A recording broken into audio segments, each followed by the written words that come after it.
Hello, and welcome back to another CTRando aka Rando-Dalton Imperial race. For today's seed, we have unscaled Lavos, 4 objectives to unlock the last village portal, 1 objective to unlock the bucket and black omen, and 6 objectives to unlock the epic crash cutscene.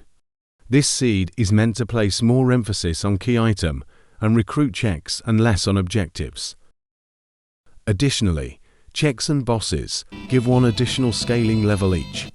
Shop prices are normalized, and you cannot get free money from selling high-end consumable items. Anyway, let us begin. We start with a chrono. Alright, so JC fell asleep already. I'm sure he'll catch up. Phone is the first out of the gate. JC is back.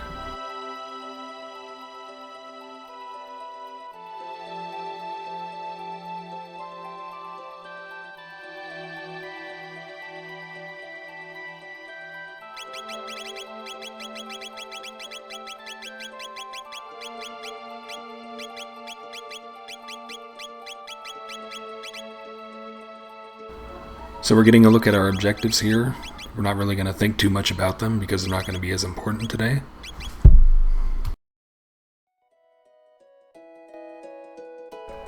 We do have our allowance check because we started with Chrono, and it's a black male. That's pretty good. Karnoth headed to the fair, Phone headed for the mayor. We got a barrier.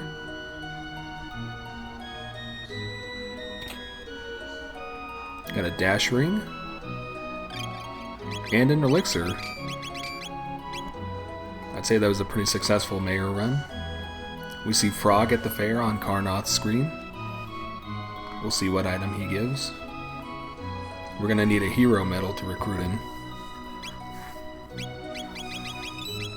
And we got a hero medal, so we can just recruit Frog right away. If we want to. Got a flea at Gato. And also, because we have Chrono, we can just go straight to the Beckler check. We just gotta get 40 silver points to do that.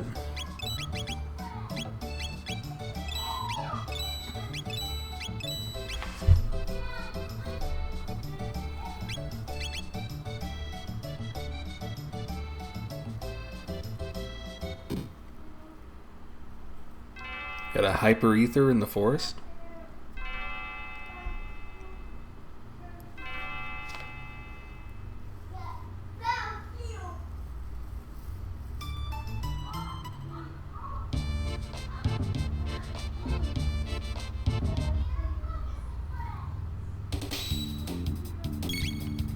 So it looks like Phone is going to go ahead and go for the Beckler check. Nobody else seems to want it right now. Karnoth is at the snail stop. And he's got a pendant. Might be something we want to pick up pretty early.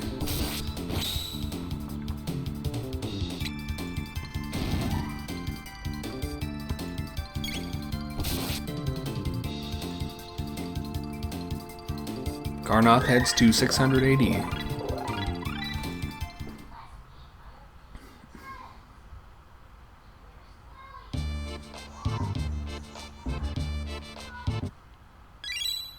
Got some pretty good chests at Fiona's house. Picked up a Zodiac Cape and a Mega Elixir. See a...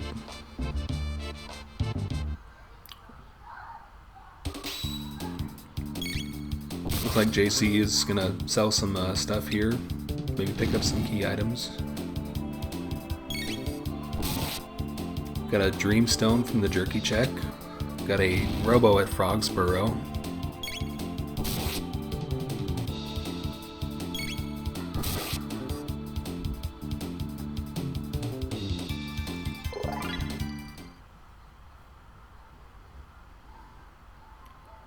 Karnoth sees an Aeon Blade at the shop here.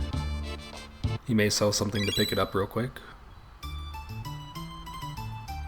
Looks like he's going for it. That'll give him a nice head start. And an Aeon suit on the ground. Phone went ahead and recruited Frog. Nobody else has done that yet. Normally Phone would never do something like this, but I guess he's feeling froggy today. I don't know. JC also picking up the Aeon Blade.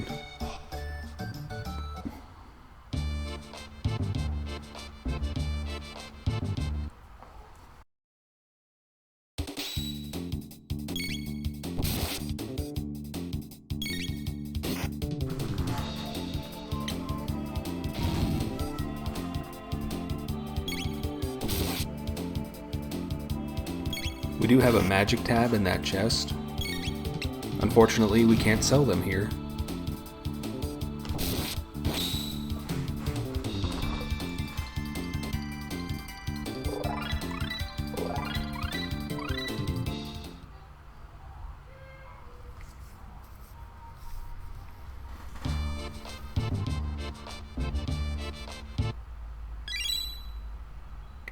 So we just got some opening plays here. Carnoth is going for a lot of chests.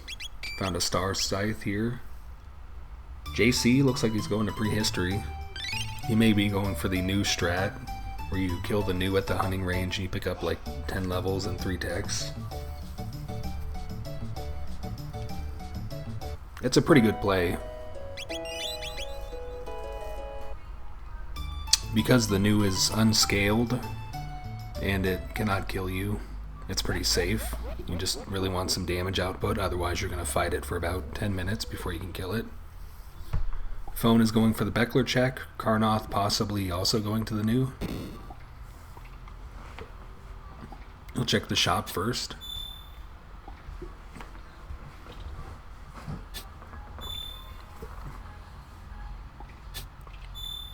Now when you do the Beckler check with Chrono, there's no fail-safe. You either win the game or you don't get it. If you have the Chrono trigger, you can play the game for free, and if you lose, you just have to pay money to get the item. You also can't peek it with Chrono, but you can if you have the Chrono trigger. So we don't really know what this is. We're going to find out.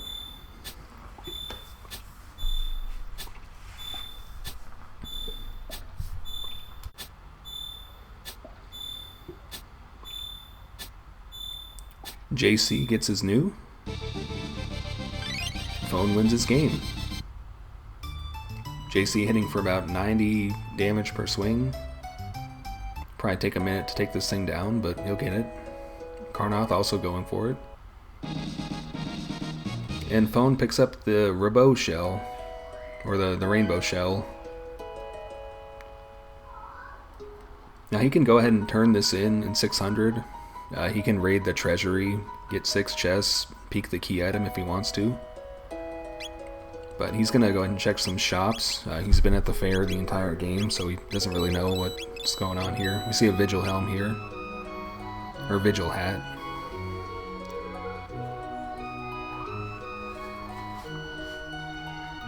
We see the pendant. Went ahead and bought it. So he's got 3 key items and 2 characters. That should bring his scaling up to level 10, I believe. So he's getting pretty aggressive here. Might hurt him. We'll see. JC finishes off his new. Let's see what it gives him.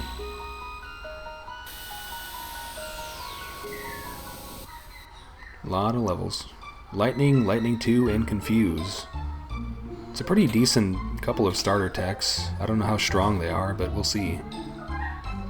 And we get a blue mail from the new as well. So we've got a black mail and a blue mail.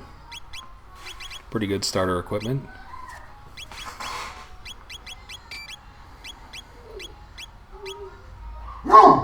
Carnoth also finishes off the new.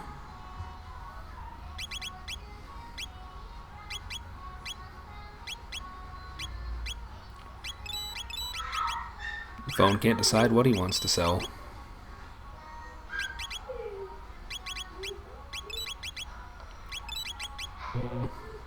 Alright, let's see where JC and Carnoth go now. Looks like Luminaire is the next tech. JC heads up to the woods, possibly either checking the prison or going to the future. Which is something you can do. There's no prerequisite. You don't need the gate key or anything to go there. But without a bike key or without the charged pendant, without Robo, the only thing you can really do is Eris Dome, check some chests, do the sewer mini-boss. So we got a bent hilt at the burrow. JC, I guess, never picked up the hero medal. He's being a little conservative, doesn't want to pump his scaling too high. Completely understandable. So Phone, he's, I don't think he's actually gotten very many levels yet. Scaling's going to be pretty low. Carnoth, I think he might have taken a reset. He's going to kill the new again. I wasn't looking.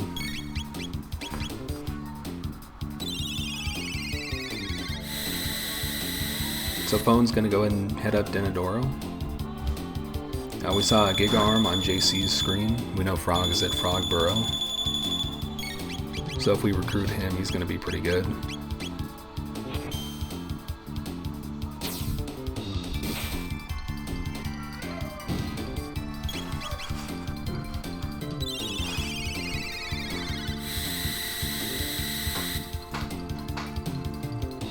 Phone just taking a little bit of a grind here.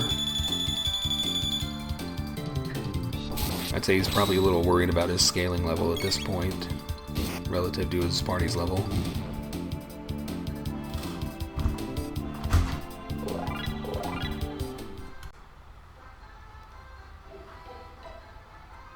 And JC looks to also be heading up the mountain.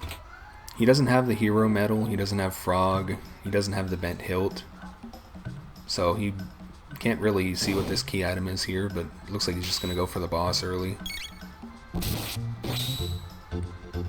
Got a high five with Phone right here.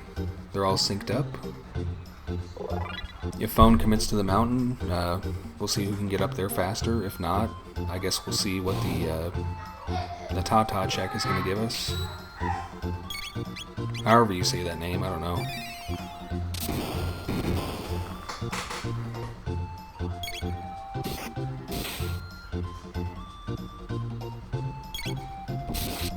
Phone having a little trouble with the scaling, but he gets through it. Alright, Carnoth heads to the present. I think I just saw a Prism Helm on JC's screen, yep. That's pretty good. We love magic defense. We love status protect, especially for Lavos. It's a very, very strong item. Carnoth heads to the Hecarim Cave. Okay, Phone heads down. He's going to go pick up his free item. JC is heading up. So we'll see possibly our first boss of the run. Magic Ring. We got a ruby knife on Phone's screen. So with that and the pendant, he's only one pendant charge away from being able to do Ocean Palace and Hard Lavos, if he's up to that. With the Ocean Palace, if you complete it, you'll gain access to the last village, and thus the Blackbird and the North Cape. If you complete the Blackbird, you'll get your flying access. Normally, we would just do 2 objectives and it would unlock it for us, but in this seed, that might not be possible. The objectives are a little more gated.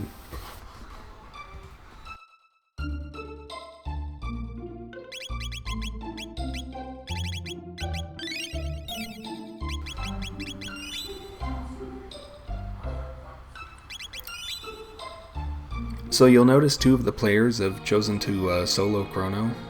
Normally this would not make very much sense in like a vanilla or a Jets of Time context, but in this randomizer by default we've got a setting where if you have one party member you gain more experience and tech points. If you have 2 you also gain more, but it's less.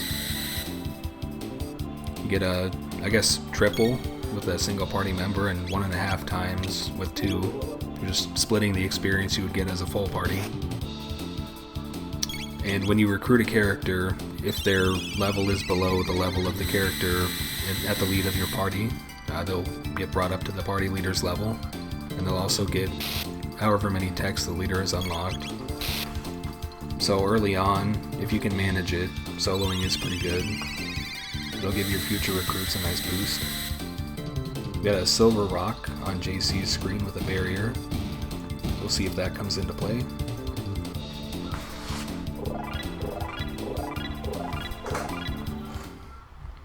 Phone going for a cathedral, interestingly. He's usually the #1 solo player, but I guess he's feeling a little different today.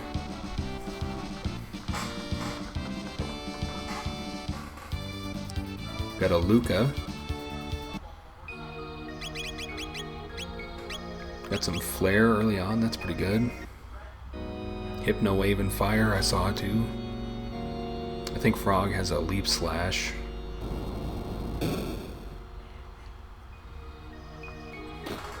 Looks like Phone might be fully committing to the Cathedral. We'll see what's back there. Again, if you're coming from, say, Jets of Time, in here, by default, the Cathedral also has a key item at the end. So it's a pretty lucrative area. It's got a lot of chests, it's got some mandatory encounters, a boss, possibly 2 recruits. It also brings you straight to the castle, which also has a lot of chests. So it'll pump your scaling up pretty good. It could possibly get you some really good stuff as well.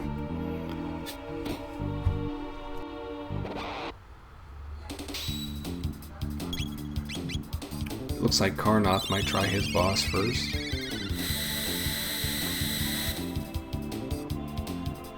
JC will be right behind him, and then Phone will be right after JC.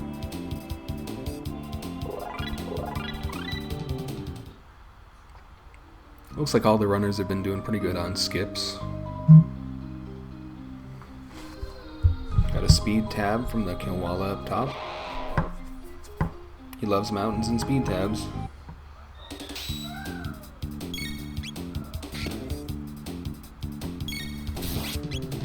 Got a Lavos spawn, and it's gone. That didn't take very long, did it?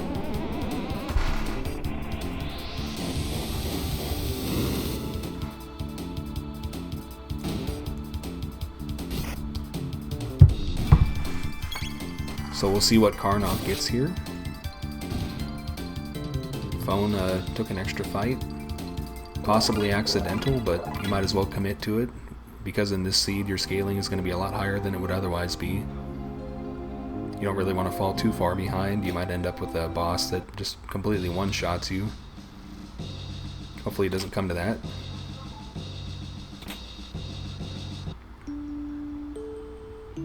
Karnoth gets tools. So if he finds Frog and gets his flight and gets his Masamune, he'll be able to do that check. Okay, looks like the Phone thing was not accidental. He's taking extra fights on purpose. JC also doing that up top here. Everybody playing pretty conservatively. We've all been made aware of how scary the scaling can be in these settings.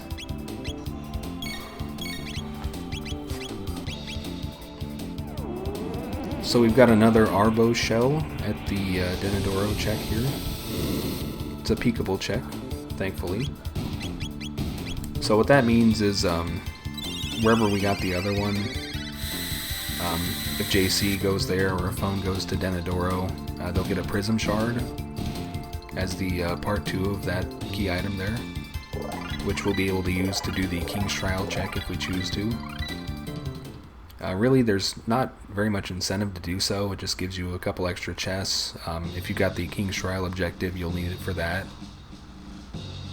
But in terms of progression, you just need the Rainbow Shell and you need Marl, and she can collect the item there. There's no need to fight the boss. There's no need to, defend the King's Honor.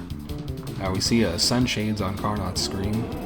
Pretty good pickup there at the prison. We also happen to see that Marl was the recruit there. So if Phone heads up there, or if JC heads up there, they'll both be able to do their King's Trial check. We'll see how Karnoth does. We got a Son of Sun at Denadoro. A lot of the time pretty scary, especially if the scaling is super high. But I think JC has intentionally kept his scaling very low. The nice thing about Son of Sun is at low scaling it actually takes less hits to take down, so you might only have to hit the flame 2-3 times for the boss to die. So pretty lucky plan on his part. If you come later in the game, like say your party's level 30 but the scaling is 40, you might just literally get one shot by the flare. It gets pretty scary. It's a very high scaling boss, as it was in the vanilla game. Of course, you can cheese it, you know, you get the fire resist gear, get the fire absorb, whatever.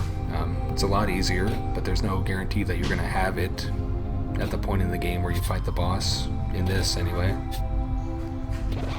It's definitely something you want to hold on to, maybe check some extra chests, be very aware, you know, that there's a very good chance you might be fighting this boss.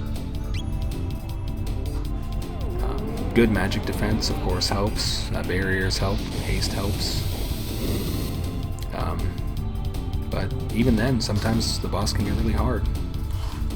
Carnoth makes his way through the prison. I didn't see what his chests were, but he's grabbed like 5 of them at this point. Phone is still making his way to the boss of the cathedral.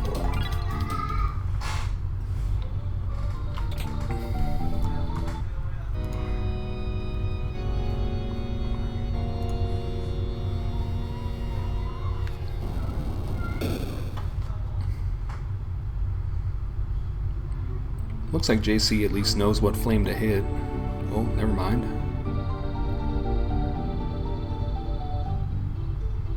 Oh yeah, sun's over. We'll see what Phone's boss is. We'll see where JC goes next. We'll see what Carnoth's boss is pretty soon as well. No doubt Carnoth will want to free Fritz, especially in these settings with the more oppressive economy from not being able to get free money. You definitely want 10 mid-ethers. Consumables can be quite rare. And even if you don't need them, you can just sell them. And also, when Fritz takes over the shop, the inventory will change for better or worse. So if you check it early game, you see something like Prism Specs or Haste Helm you want to come back to, definitely do not free Fritz. He might take that away from you. We got a Dalton at Cathedral here. Dalton Plus, rather. Not a super high HP boss, but something, you know, it can definitely be dangerous, especially if you're well under the scaling. The nice thing is, if you hit him with lightning, he'll hit you with the ball. It's not going to take out your entire party.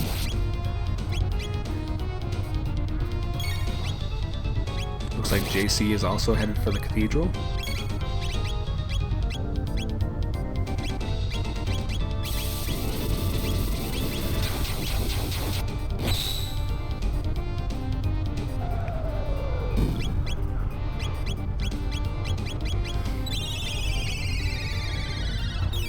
Carnoth is going for all the chests.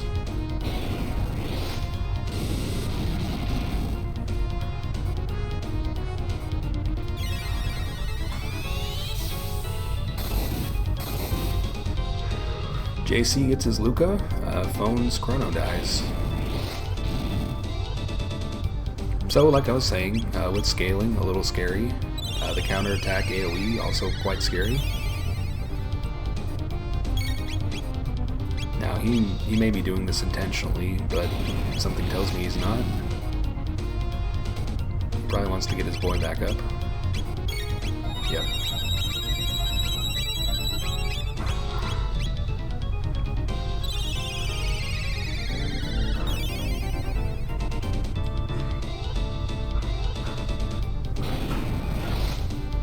Alright, JC's Luca is looking pretty strong.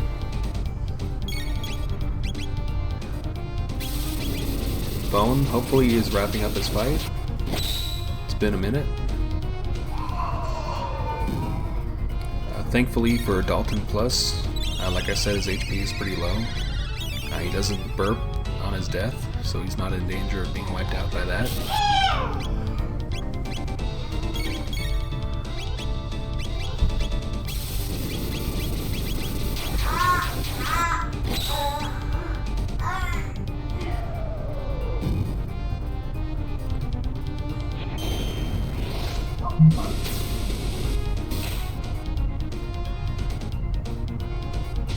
Alright, Dalton goes down. We'll see what the key item is. We'll see if we can't recruit somebody.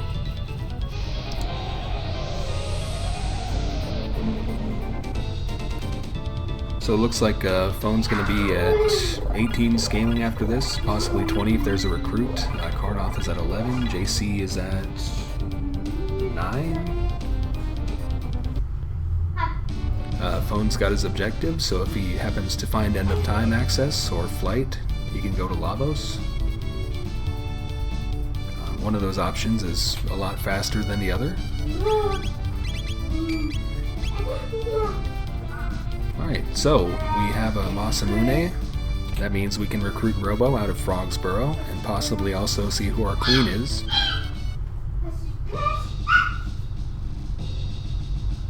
JC did find that, I think, Giga Arm, so if he commits to this cathedral, he'll have a pretty strong Robo. Carnoth has Yakra 13 here.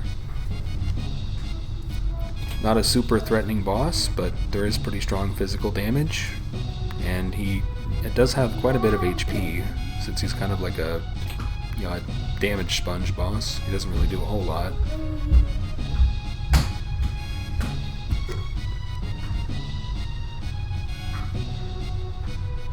So it looks like no recruit, but he's probably going to pick Robo up, I imagine. JC also possibly going for the fights here, getting a little bit of levels.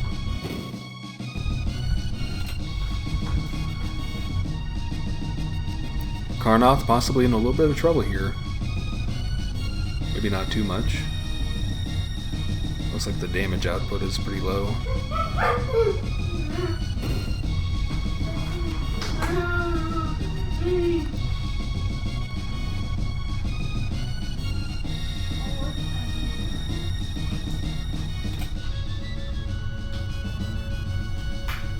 Got some money in that chest on Phone's screen.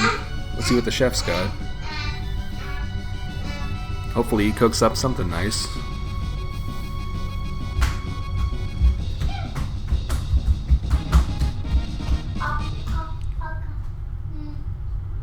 We got a Terror Arm, that's pretty good. It's got a 60% slow chance on it. Not super useful, but we'll take it. Carnoth just about done with his fight here.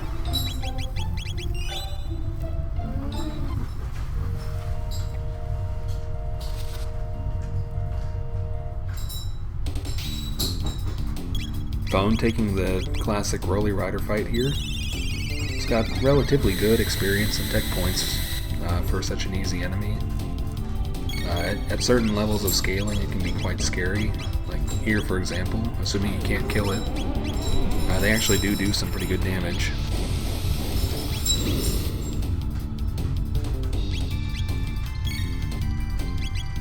Carnoth also gets an objective, so he's clear to the end game. Just gotta find a path to it and some power.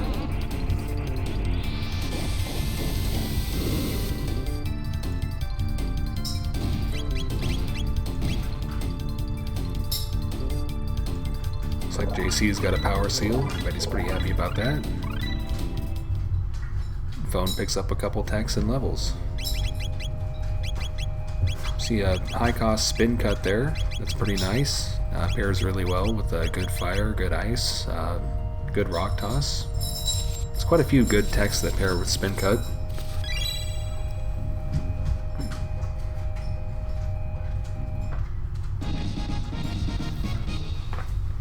Got a bronze fist there with 2 magic. Not super exciting, but good tail spin is always welcome.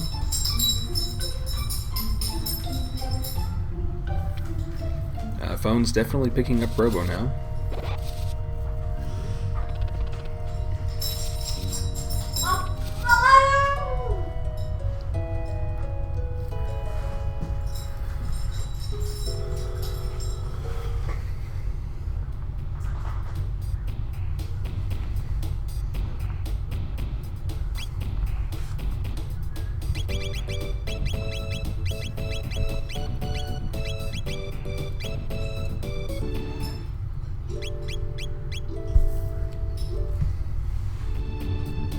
So you can really see the scaling here. Phone's got 21, Carnoth has 14, JC has 9.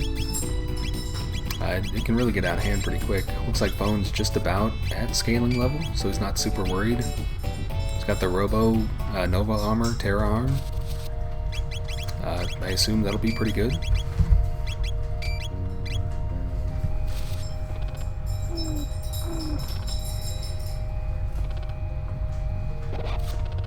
JC about done with his Cathedral.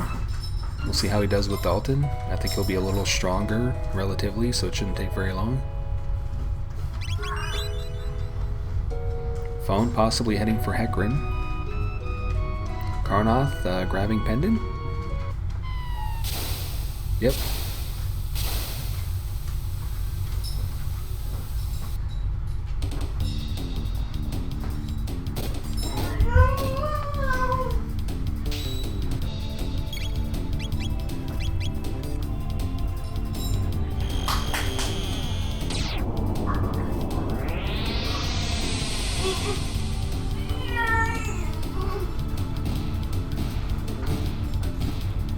JC pulls up on Dalton.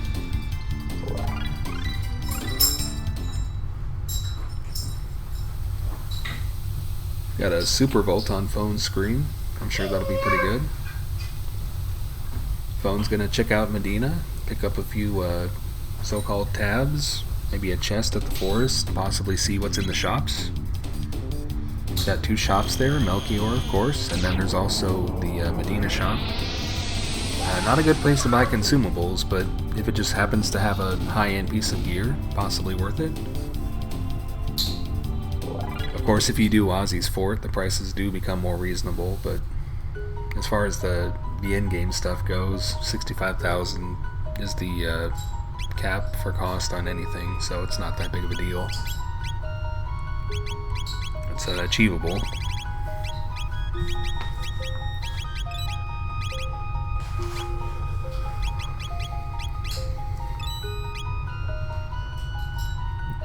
Carnoth also picking up that free grind. Phone bought something, but I wasn't looking.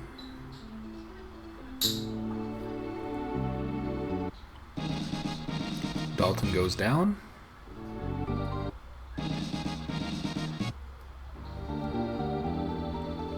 Nothing good at Medina so far. Got a high cost slash on Chrono.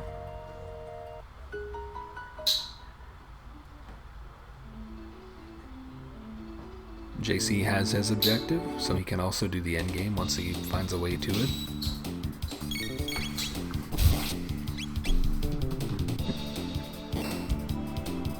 Phone is going to check the shop here.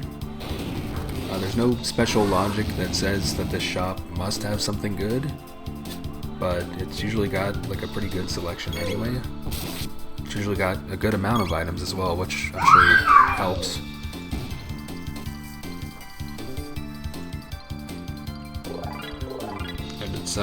It's not rarely actually checked, so if he does it, nobody else does, and there's something good there, it can be a big advantage for him.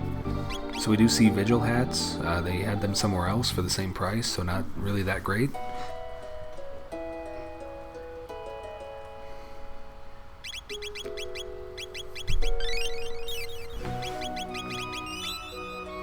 So Phone is level 20, 21 or so. And he's going to go for the Hecarim for sure now.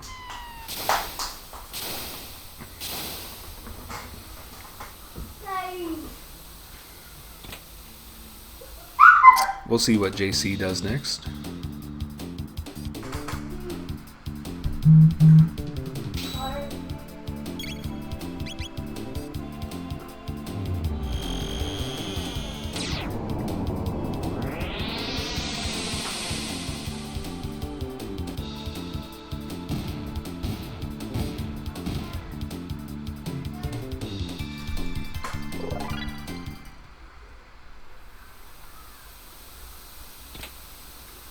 So it looks like Carnoth is going for his Luca as well. Possibly going all the way through the Cathedral, I'm not really sure.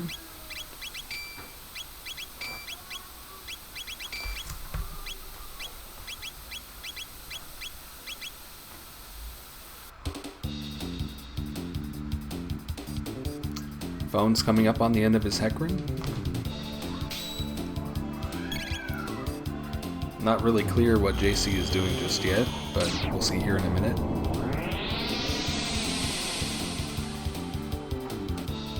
Got some pretty good magic defense options here for Karnoth. They'll definitely help him later on.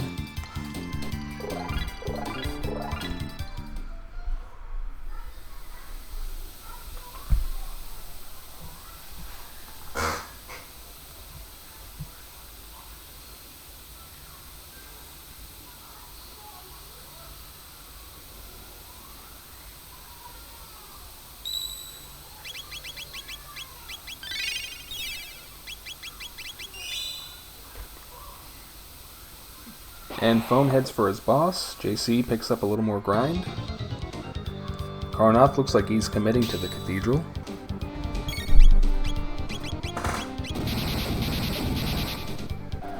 Phone does have a pretty good party for single target damage. This boss shouldn't be too much of a problem. He is, however, pretty high on scaling, so it might take a minute.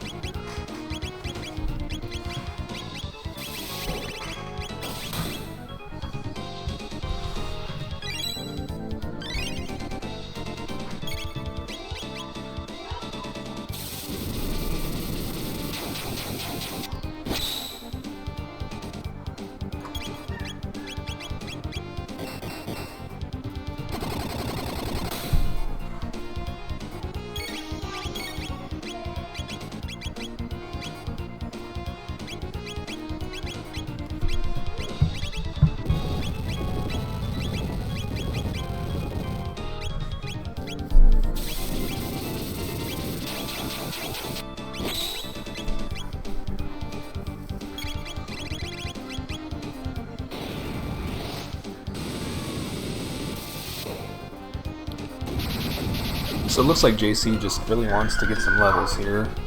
He's probably feeling a little concerned.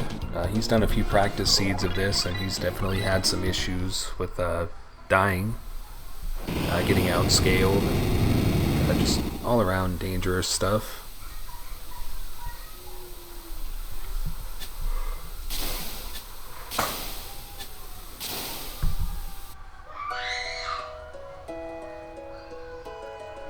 And looking at scaling, it looks like Phone should be at 25 here. Karnoth a little bit under that. JC a little bit under him.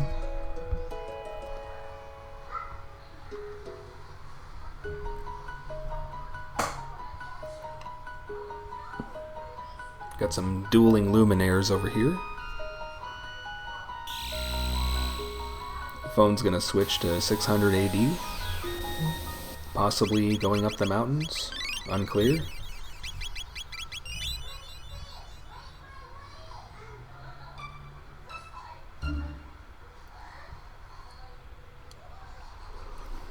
Yeah, I'd say that's what he's doing. Karnoth also opting for the extra grind here. Everybody's just being very careful. Understandably so.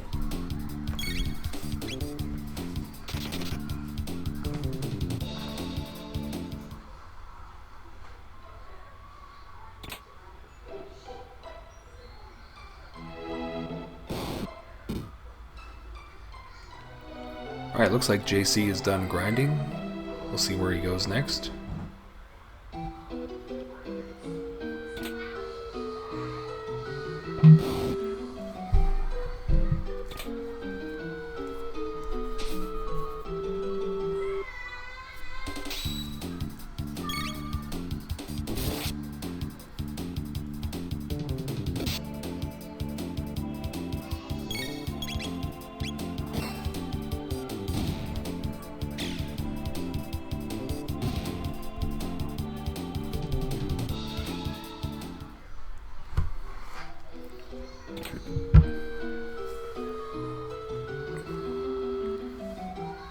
So it looks like Cyclone is the last tech for Chrono. 16 cost, not bad. Not really the one you want to see, but it does pair pretty well with some things. Fire Whirl can be pretty good. JC heads to prison, gonna pick up his moral, possibly see what's on the other end of that rainbow shell there. Phone does have a frog here, so he can actually check to see what that rock is, if he remembers. And he's also one Ayla short of using the silver rock. But I think Leap Slash rolled pretty low this seed, so he's probably not going to do that.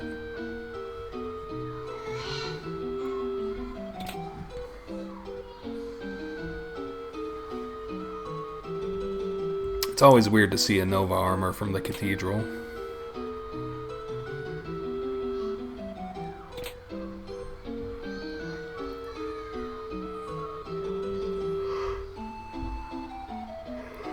JC's got his sunshades.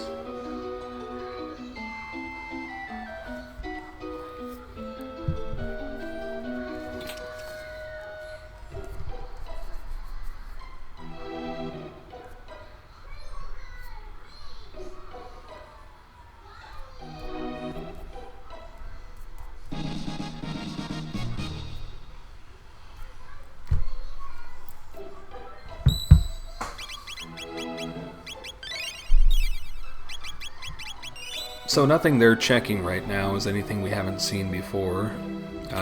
Very nice red mail pickup at the Cathedral. I missed that earlier. We know what's at Denadoro. We know what's at prison, of course. We know what's going to come out of this Cathedral. Phone is going to do that Son of Sun. He does pick up the rock. That's nothing useful. Like I was saying earlier, Son of Sun, if it has pretty high scaling, you might be in trouble. Phone's going to pick up some extra grind, just in case.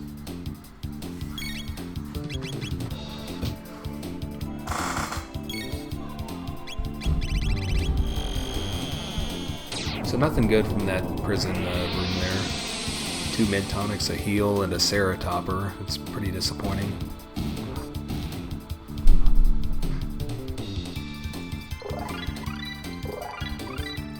Anyway, Phone doesn't know what's up here.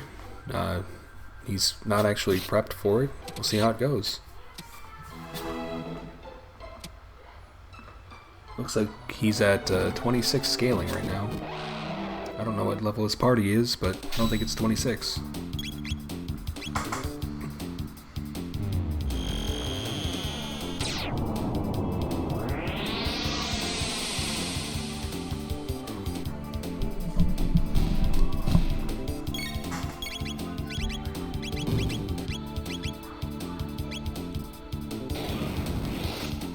JC also going for chess. Everybody's just going for chess today.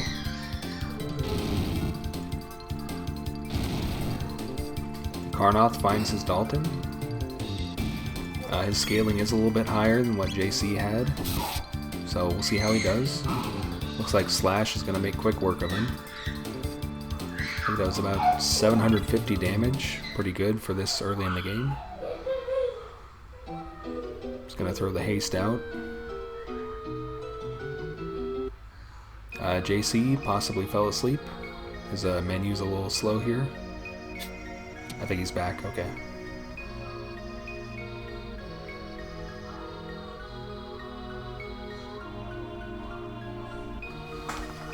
Alright, Phone finds the Prism Shard.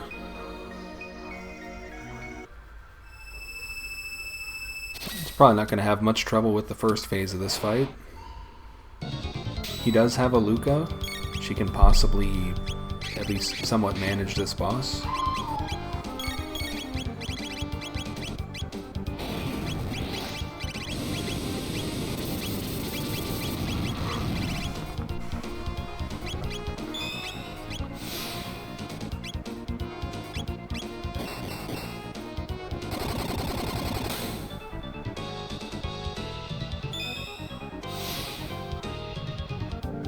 JC does save Fritz. There's a certain somebody that would be very excited to hear that. Carnoth now has 2 objectives, so if he so chooses, he could do 2 more and get that free flight unlock if he has to.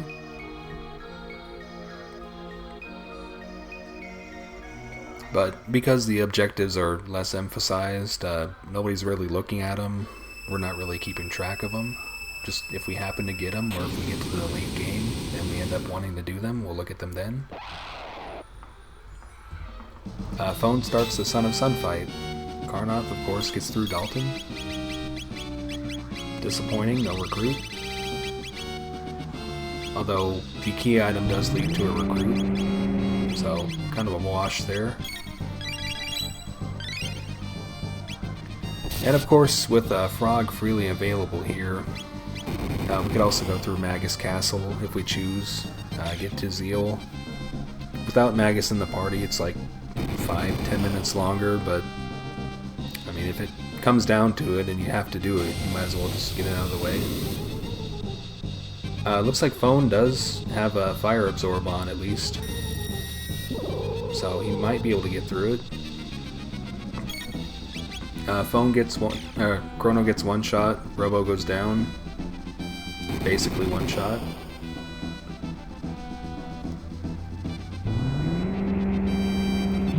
JC near the end of his prison experience.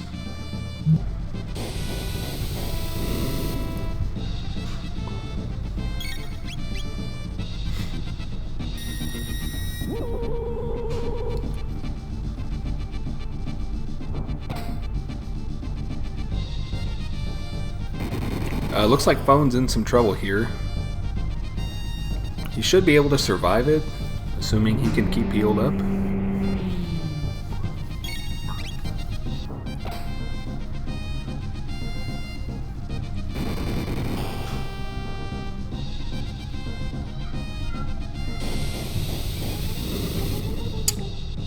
It is pretty slow, though. It might not be worth it for him to even bother.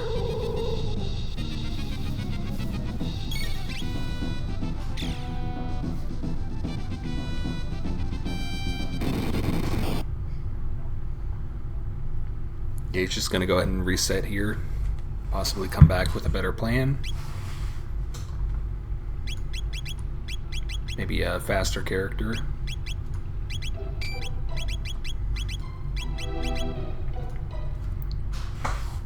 JC about to do his prison fight. Carnoth doing a little grind too.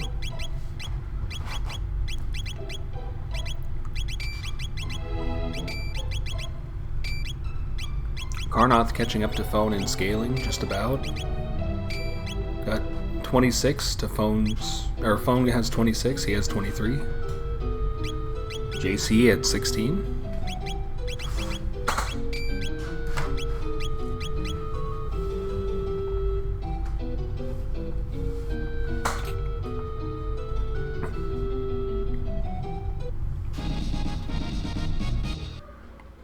Looks like Phone's definitely running it back.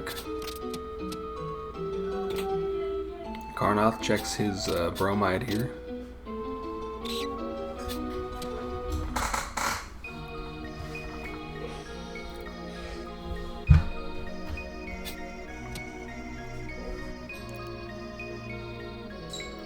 Got an elixir at the bromide.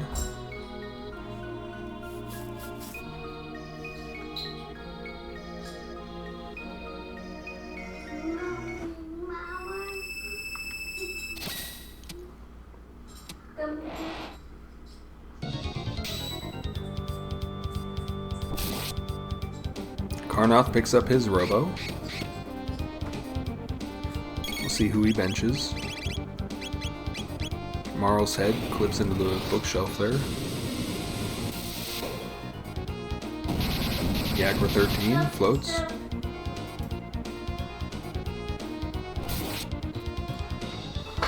Got a 16 MP laser punch for Robo's last tech.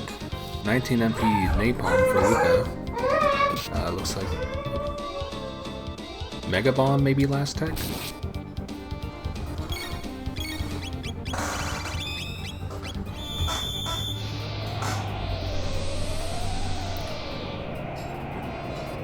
Carnoth also gets the bent hilt.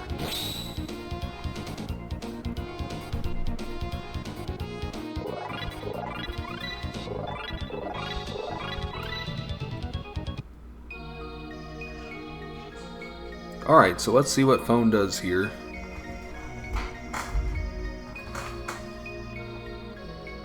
He was definitely having some trouble a few minutes ago.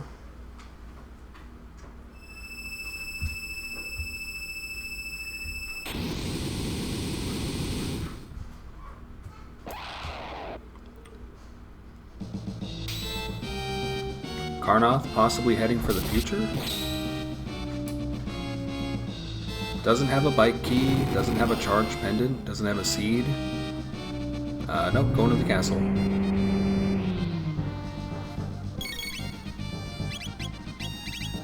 Not going to the castle.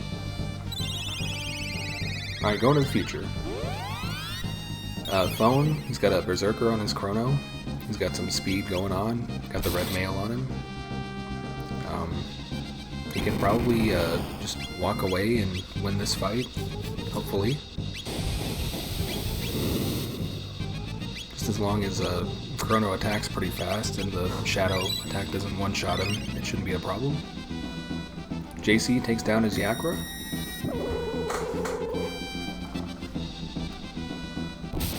Let's see what Karnoth's shop has. See a Pearl Edge, it's decent. It does not have Frog though. Sage Bow, revived. Luca possibly going down here. If she does go down, there's no coming back from that for her. Does get a good shot in. Silver Earring at the Lab 16 here.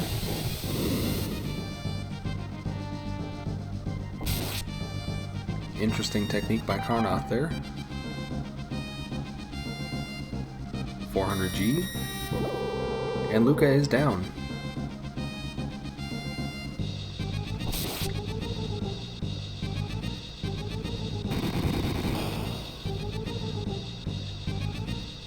Another interesting skip.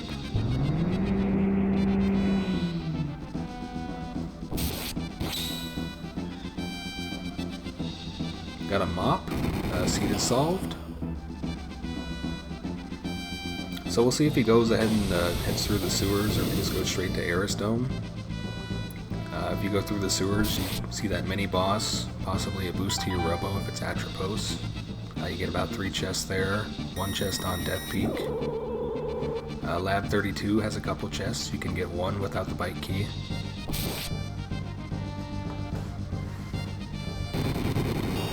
So it looks like Phone's plan is at least sustainable. I don't think the boss mathematically can kill him here. So that's good.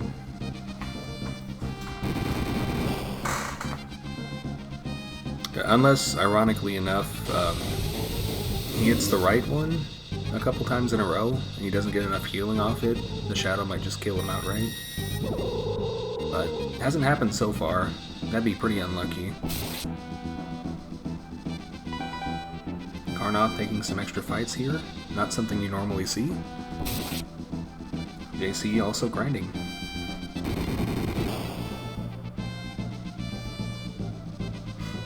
Phone notably has not done a lot of grinding. He's picked up a couple extra fights here and there, but nothing major. And it's really showing, but he does get 5,000 tech points and 96, or 5,000 experience and 96 tech points here. Chrono looking pretty strong. Everybody else, not so much. JC possibly turning in his rainbow shell here.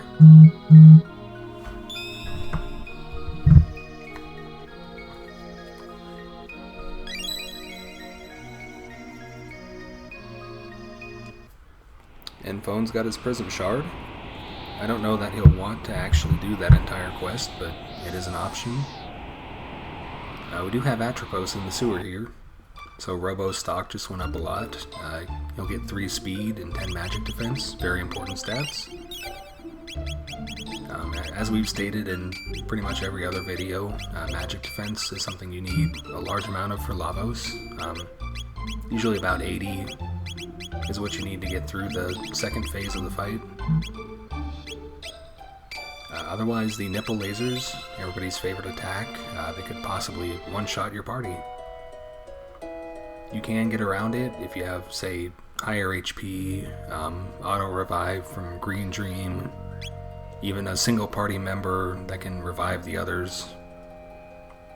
It gets ugly though, especially when you can do the attack multiple times. Shadow Doomblaze, also very strong. But if you're really trying to push it, sometimes that's what you gotta do.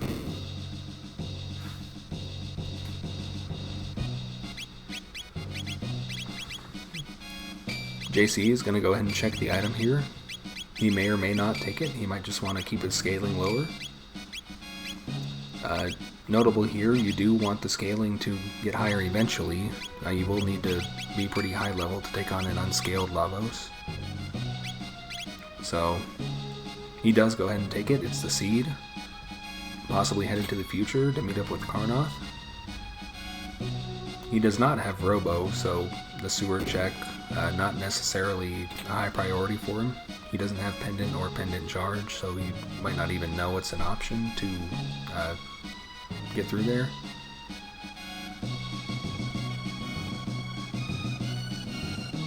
Karnoth again taking some extra fights. Playing very safe. JC is headed to the future.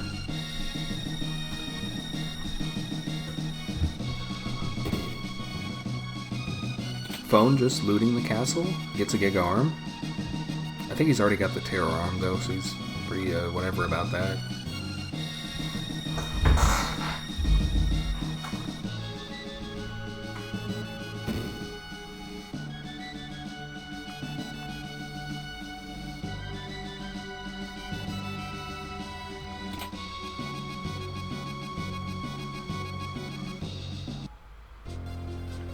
And Phone does head down to the basement. He'll get his seed, possibly also go to the future. We've got JC in Lab 16, losing all of his tonics. But he gets a silver earring, that's a pretty good trade. Misses the skip there, possibly intentionally.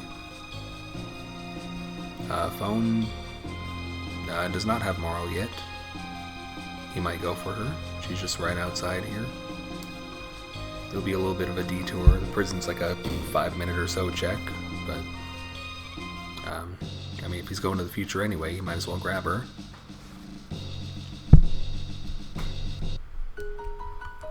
Gonna save first, just in case.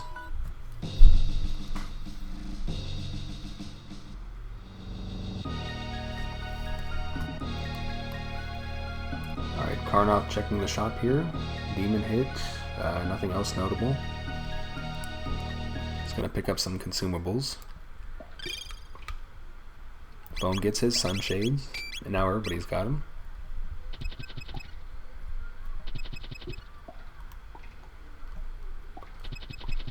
So you can actually wait out the execution here.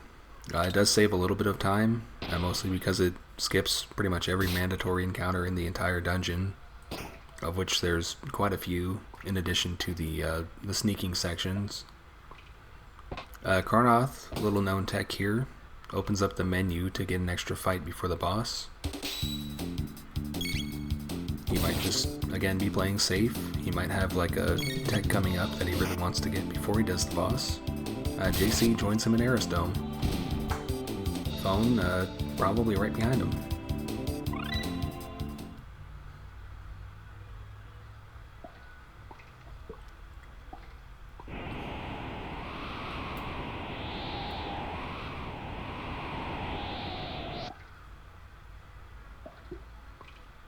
So we got a Queen Zeal in Arisdome.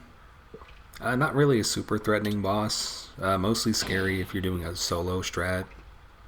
She'll obviously reduce your HP to 1. She'll do that a couple times. Every once in a while she'll steal your MP.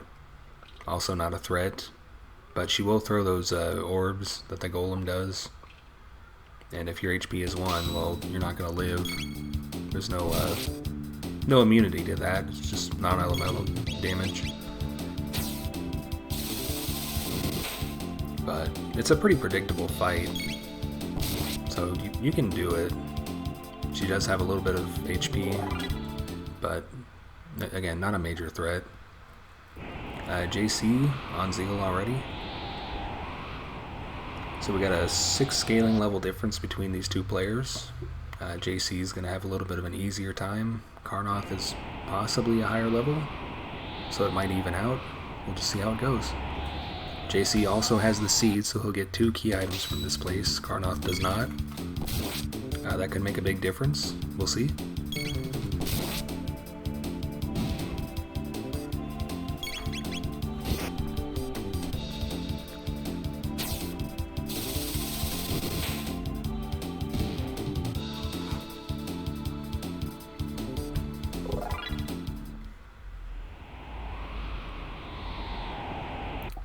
So a nice thing about Queen Zeal, she does drop a mega when she dies. You can also charm one off her, I believe. So in a seed where you could sell megas, that's quite a lot of free money. Otherwise, free healing.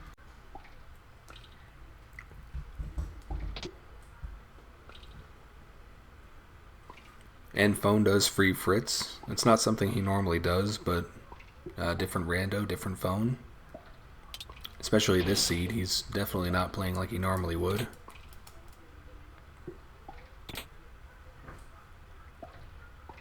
Getting some haste on JC's side. And Carnoth.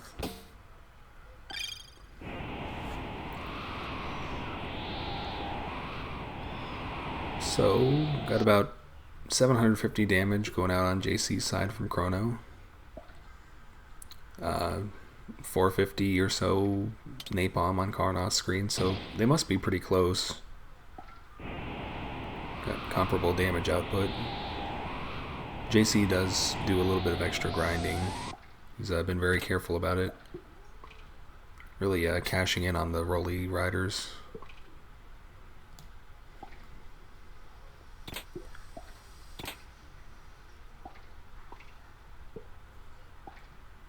And Zeal goes down for Carnoth with a like 1500 damage sword there. JC right behind him.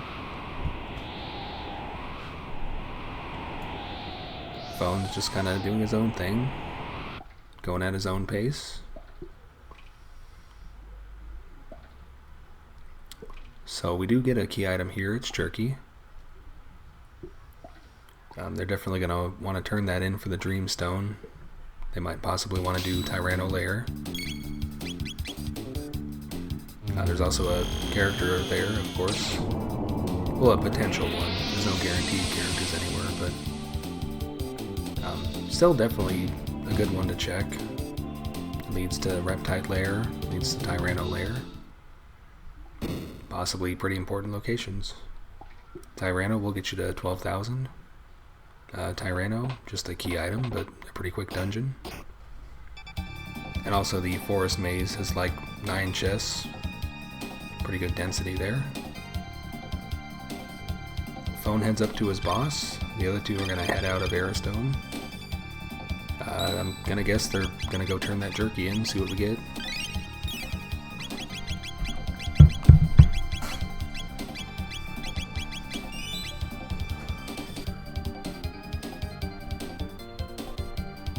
So Phone's at 33 scaling, Carnoth 32, JC 28. Phone did have quite a bit of a lead there, but it looks like the others are catching up now. But once we get out of this boss, we'll be at 36. We do the Prism Shard, we'll be at 38. Get that double check for an additional 4, put us at 42, plus the boss will put us at 45. So by the time Phone gets out of Aristome, he'll pretty much be at max scaling. Assuming that's where he goes next. A little bit of a scary prospect there. Phone resets. Probably to put some gear on. He does have status immunity, so on a boss that's this high on scaling, you might as well just do that to make it go a little quicker. Carnoth picking up some experience. JC turning in the Jerky.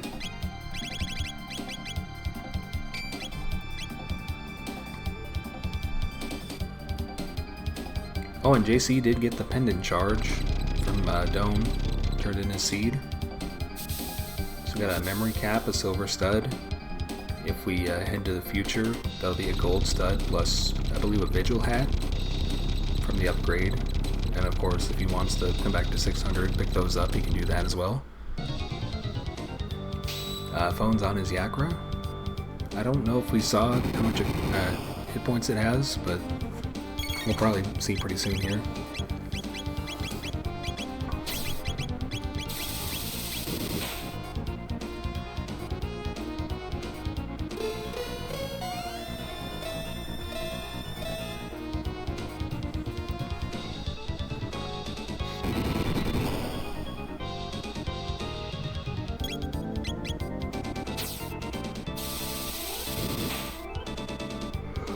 JC also going for the grind? Well, maybe not.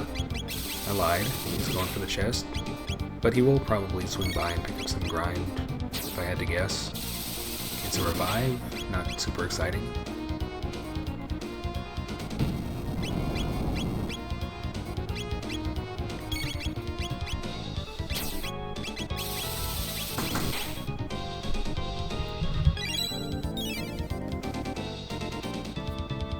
It's definitely going to be a long fight for Phone here.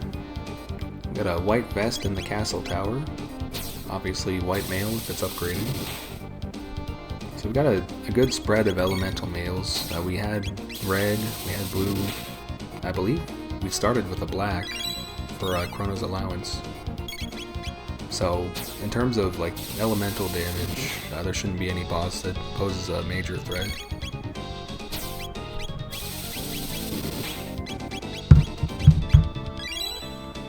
And yes, we do have both of them grinding now. So the roly-polies, or the roly riders, I'm sorry, they're pretty good relative experience for their level. They're very low-level enemies in the vanilla game, which, when scaled up, makes their rewards disproportionately pretty good. There's also 3 of them, and they're not super hard to kill. They're not in a gated location or anything. They don't have any special, elemental requirements to fight them or anything. There are better enemies for grinding, but in terms of stuff that's always going to be available, it's a pretty good option. We've also got the free shelter, just right down the screen there. It's pretty nice. In a pinch, it'll get you through it. Phone gets through Yakra. I'm gonna guess he's going to Aerostone. He'll get his jerky, he'll get his pendant charge. With his pendant charge, he will actually have go mode. He has a ruby knife, he can do the Ocean Palace. One thing to note with that, the Ocean Palace, if you choose to fight Lavos there, it's the hard version, so it'll be about 3 times harder than the regular one. Got like 30,000 hit points, super fast speed, very high damage, non-elemental, physical, not really stuff you can mitigate very well. Scary man. We'll see if he finds a way to do it. He might not even go for it at all.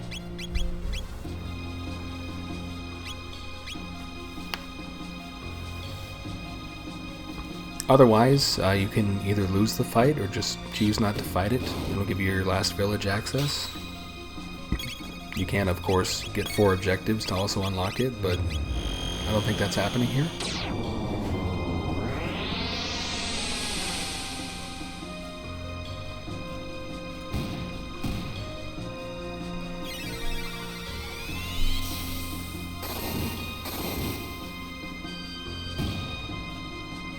So Phone does take a little bit of a grind here. Not super good, but enough to get a couple levels. Pick up some techs for his party. Which, I believe Marl died on Yakra, so he couldn't have done that there. So he does get his seed. That'll put him at 38, I believe. Karnoth 32, JC 30.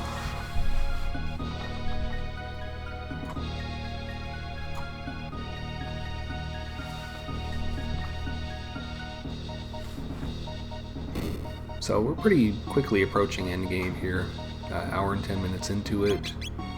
Nobody's in go mode, nobody knows where go mode is, but Give it about 5 minutes and it'll start coming together, for phone at least.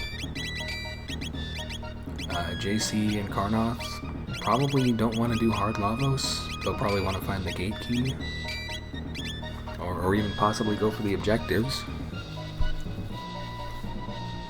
Karnoth does grab Frog.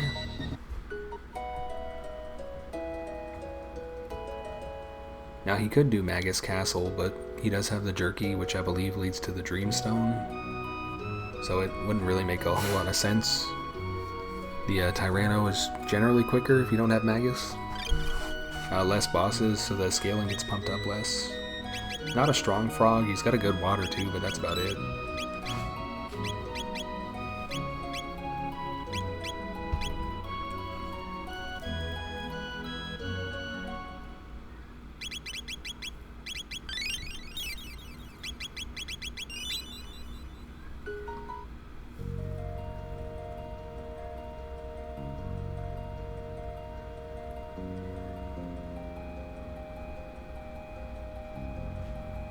So, Phone probably headed to the future. Karnoth, I think, forgot to turn his Jerky in. JC picking up his empowered chest. Gets a Vigil hat. Gold stud. He's pretty happy.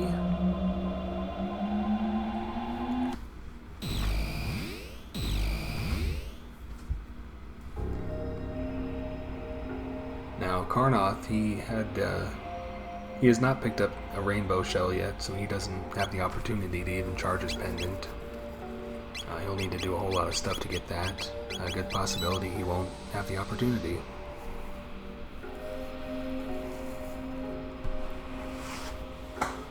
But he does turn in his Jerky now. JC has his Dreamstone. He's got a Shiva Edge, that's pretty nice. He's already rolling with Chrono, so I'm sure he's happy about that. Phone, being a goofball, does that cute little skip. Doesn't do it very well.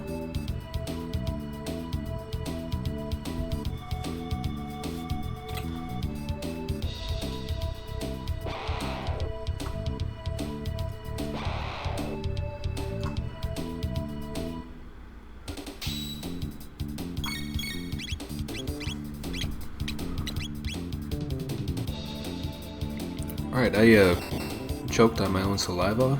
I'm not feeling great about it. But we'll keep going. Phone picks up a fight here.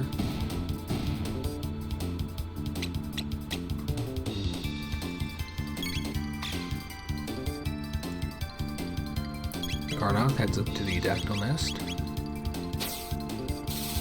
We haven't seen if there's a character up here yet, but we will pretty soon.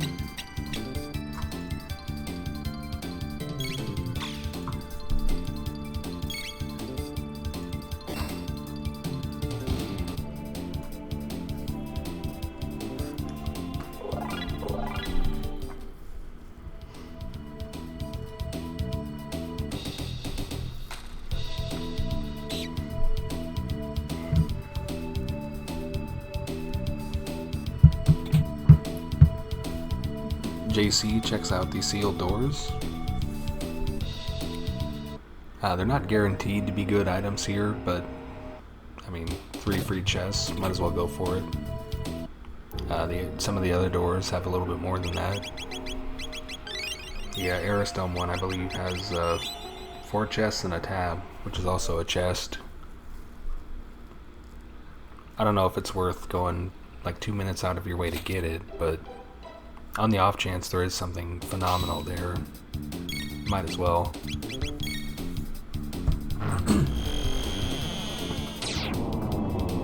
Unless you've just got, so much good stuff that it doesn't matter if you get anything else or not. It's generally a pretty good idea to check the chests.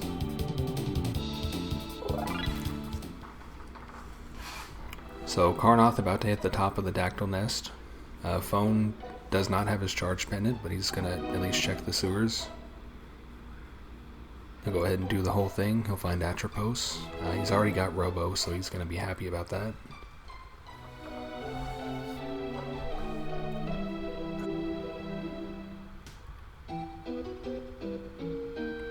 So we see at the top of Dactyl Nest, we've got Ayla.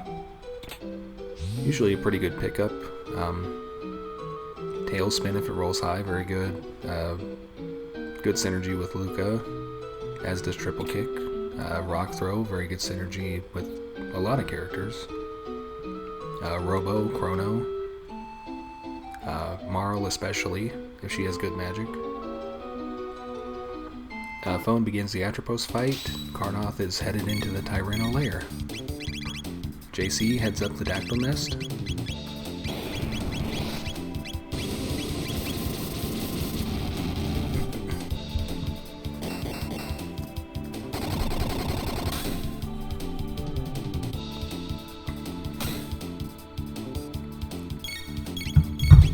Not super strong damage output from Phone's Robo here. He is a little bit low on the scaling side, or the level side compared to the scaling, I should say. Karnoth looks to be about on par with his scaling. JC, I think, is also pretty close to it.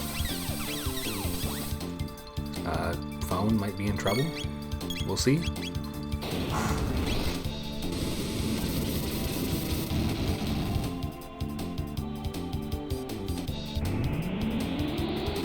Alright, and after a lot of teasing, Karnoth does head into the Tyranno lair. He heads right to check the so-called JC chest. So-called because he checks it a lot and is always disappointed. But one of these days, when he stops checking it, it'll probably be something really good. Today it's not. Karnoth, ironically, in his own personal seeds, finds a lot of good stuff there. So there's a little bit of bad blood there. They're probably going to want to settle that with this race here. Phone, of course, has bad blood with everybody. He's annoying, to say the least. But let's all just pretend to be nice to him. He's a little fragile.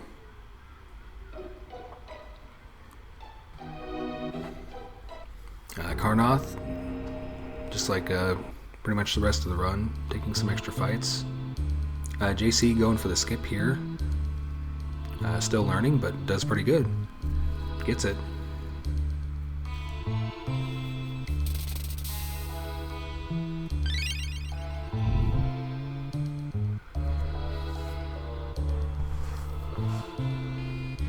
Doesn't get that one, but that one's pretty hard.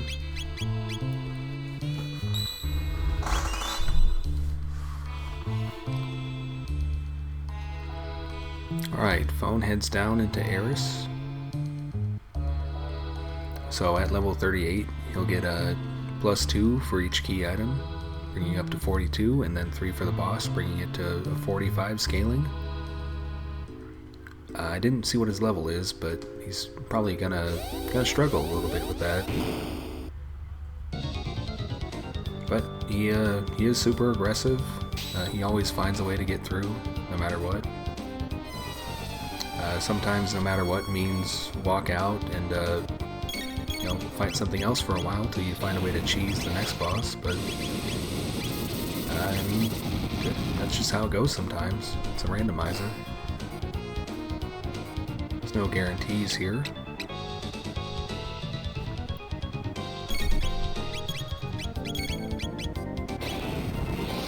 So he's just spamming Fire Sword.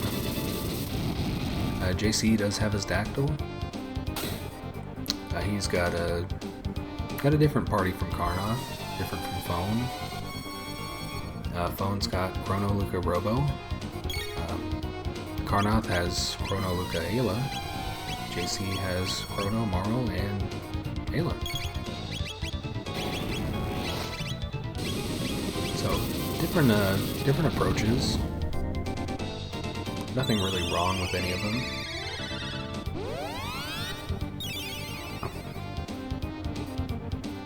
JC going for some treasure. Prism specs, that's very nice.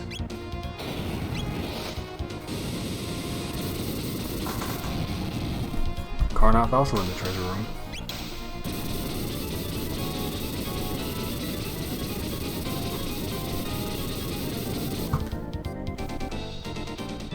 He does get his prism specs, of course.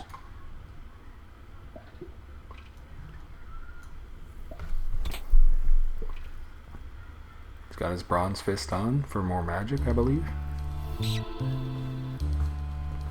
They're both suiting up.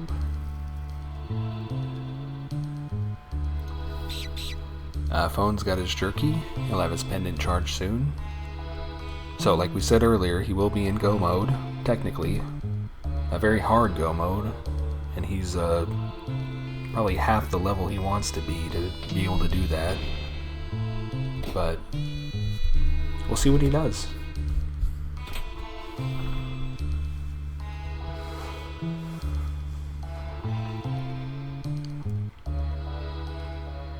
Both our Tyranno layer runners are taking some extra fights.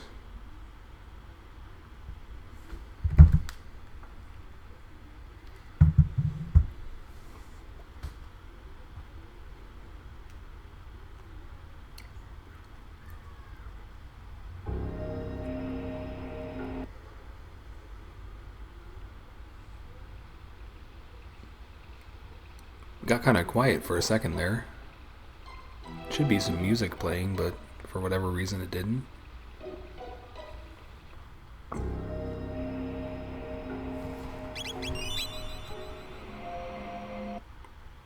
Alright, Phone headed for Keeper's Dome. He'll be the first into Zeal, despite the last one getting access to it. That's just the power of a charged pendant. Of course, there's nothing wrong with taking the first available path to you. They will get some levels up there. They'll pump up the scaling a little bit.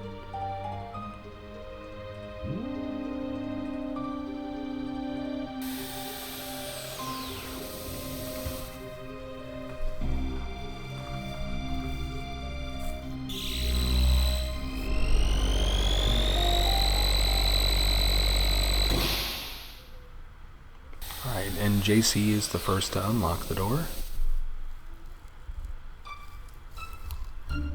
Phone looks like he's going to go ahead and pick up some gear from the sealed chests. He's going to turn in his jerky as well for his Dreamstone, which I believe will put him at 47 scaling. So he's just one boss fight away from maxing out the scaling. Which, of course, on top of making enemies more difficult, also gives you more experience, more tech points, more gold, I think, from killing enemies. So he may just pump it all the way up to 50 and try to survive.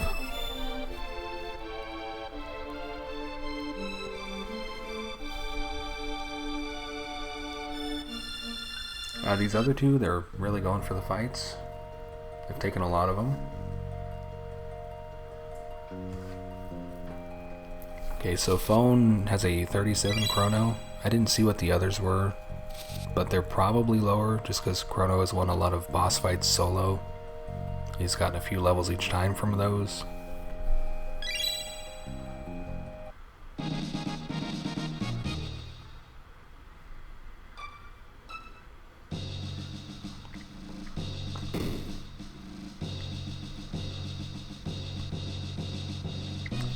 Alright, so we've got a Mega Mutant as the mid-boss of Tyranno here. JC is level 34 for his party, which is about 8 levels higher than he was on his last save, so this grind up here is definitely paying off a little. It'll probably make the Mega Mutant a lot easier at least.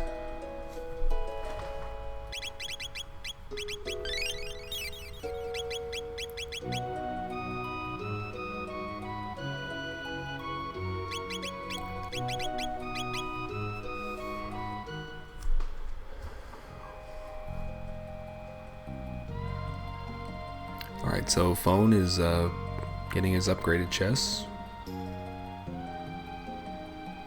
So he's definitely going for some power. What he does with that power, not really clear yet. He might still be doing checks, or he might just go for the big boy, take out the hard Lavos.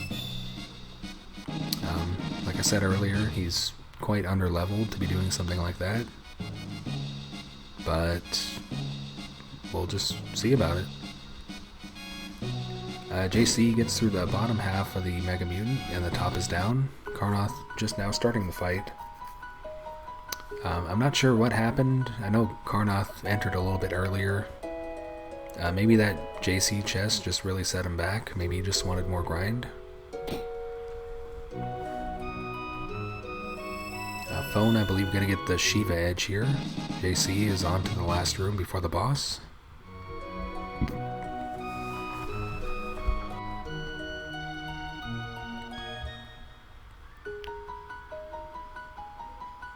JC, once again, taking some fights here. Phone, going for those chests. I don't think he picked up the Dreamstone yet.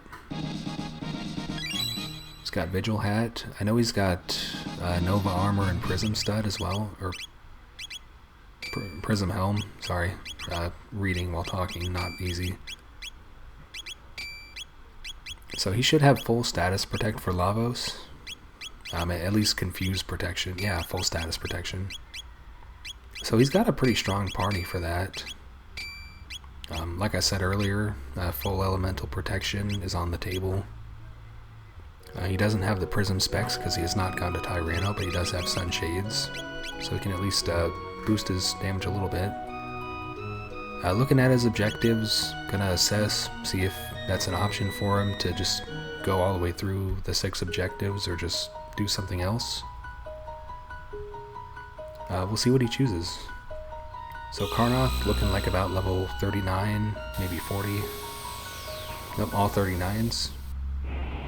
So he should be the highest level currently. JC right up there with him. So from where I'm sitting, Phone highest on scaling, lowest party level. Very risky.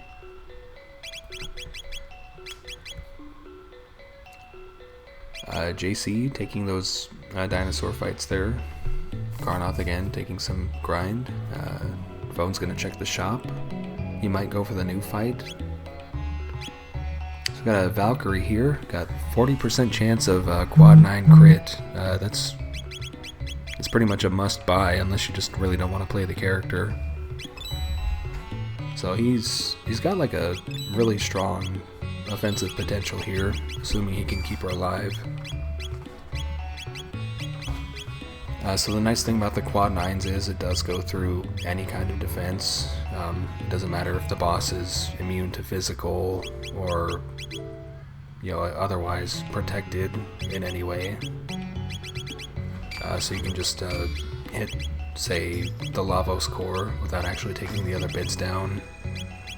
You can kill the Lavos 2 head without taking the arms down. And then most other bosses, they barely got that much HP in the first place. And on a Valkyrie, no less. So he's reconsidering his party. He's got some dash ring action going on with his Marl. Looks like he's committing tabs as well. He's just really going to want to pump her up, get her attacking as often as possible. Chrono power tabs back up. Luca magic tabs. So he's got a level 37, a 29, and a 32. It's a scary place to be. JC on the Black Tyranno. Karnoth going to be right behind him.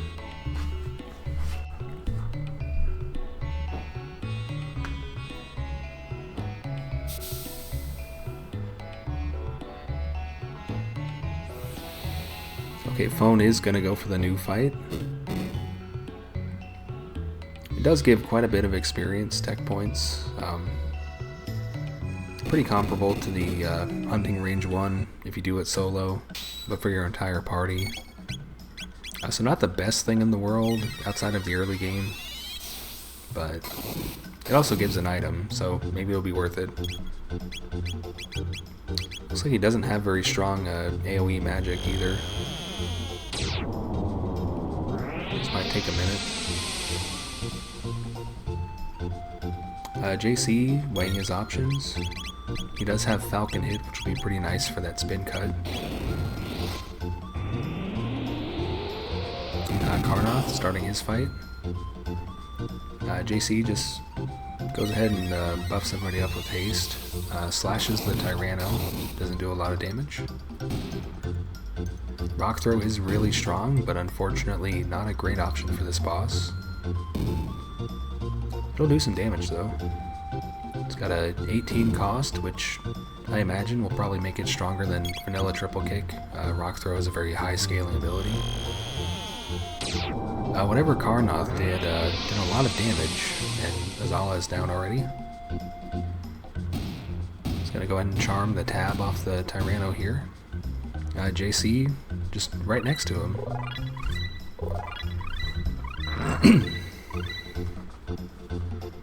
So Phone does get some techs here. Looks like he's got his triple tech. Didn't look like very good loot, but we'll take it.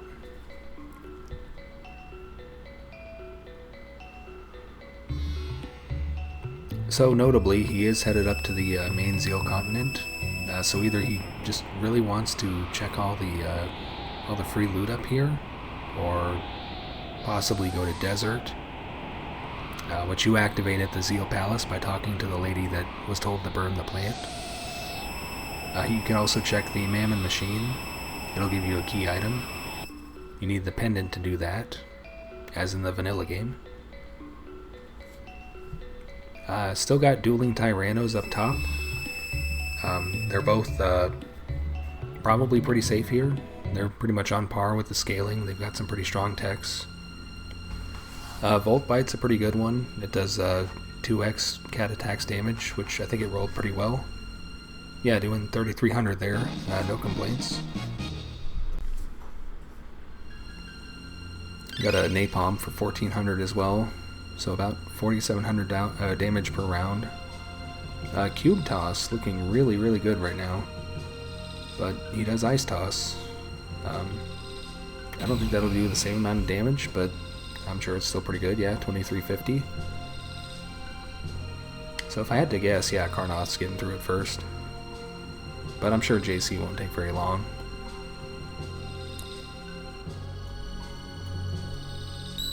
So Phone did go ahead and do the Mammon Machine check. It was a jerky. That'll give him an extra 2 scaling. And it looks like he's, if nothing else, going for the Ocean Palace or even the Zeal Throne check. I don't remember if that was an objective or not. He may really be committing to it. Gato is absolutely terrifying, especially at very high scaling. If you don't one-shot him, he can do a very high amount of damage to your party with every attack. Thankfully Chrono's up front, and the crit is good. Boss is over. Not really a boss, just a mini-boss, but I'm sure, you know, a real boss would have played out exactly the same there. It's very hard to not kill a boss with that amount of damage.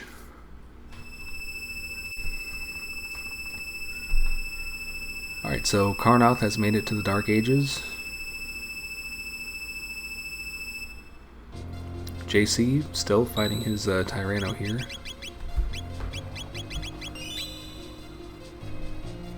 He's got about 3,000 hit points left. Looks like he might be conserving his ethers a little. Possibly a good play. It's something you hate to run out of in the end game. Not always a guaranteed way to get them. Karnoth headed up Mount Woe.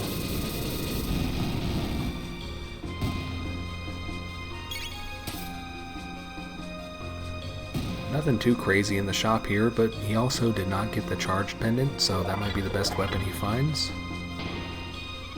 Phone and JC, of course, have the Shiva Edge. I don't believe we found the rainbow yet. It is somewhere. The chests are shuffled. It's not a random kind of setup. So anything that you would be able to obtain is somewhere in the game.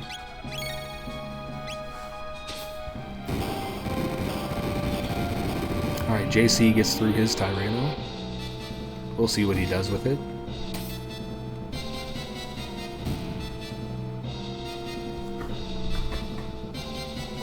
So we've got 47 scaling for Phone, 42 for Karnoth, 37 for JC, possibly 39 after he just killed that boss. So him and Karnoth are both very close to each other. Just a few minutes of noise between them, a couple levels, whatever. Probably not going to matter ultimately. Phone looks to be taking a whole bunch of fights in here that people would otherwise skip. He does have all the element types to deal with the scouters. So he's going to get some levels, he's going to get some probably good consumables, check the chests, hopefully find something fantastic. And there's a Frenzy Band, speaking of fantastic. 90% counterattack rate, very good. Especially super double good with a character that can crit for 10,000 damage. So that is an option. He might once again be reconsidering what he's doing here.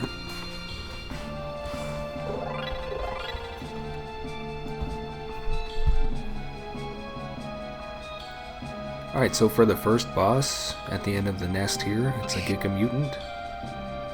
I want to say it's the worst mutant, but honestly they're all terrible. They all have really bad status effects, high damage output, high speed. They can also just do a dirty combo with reducing your HP to 1. Some of them have the Steel Steam ability that will also tick you down to 0 immediately afterwards. Giga Mutant, notably annoying because of the counterattack, takes a long time, eats up your MP. Yeah, just not a great fight. Both parts attack very fast. JC going for the upper side of Zeal, doing the new check, possibly doing all the secret rooms, the new scratch point, whatever else. We're gonna see how much that Falcon hits for. I imagine it's pretty good. Yeah, I'd say that's very good damage. 3,400 on a physical attack even. If he does it on Lavos, very good. It'll one-shot the left bit, it'll kill the middle bit in 3 hits, which he's going to get some levels from here, so it might even do better.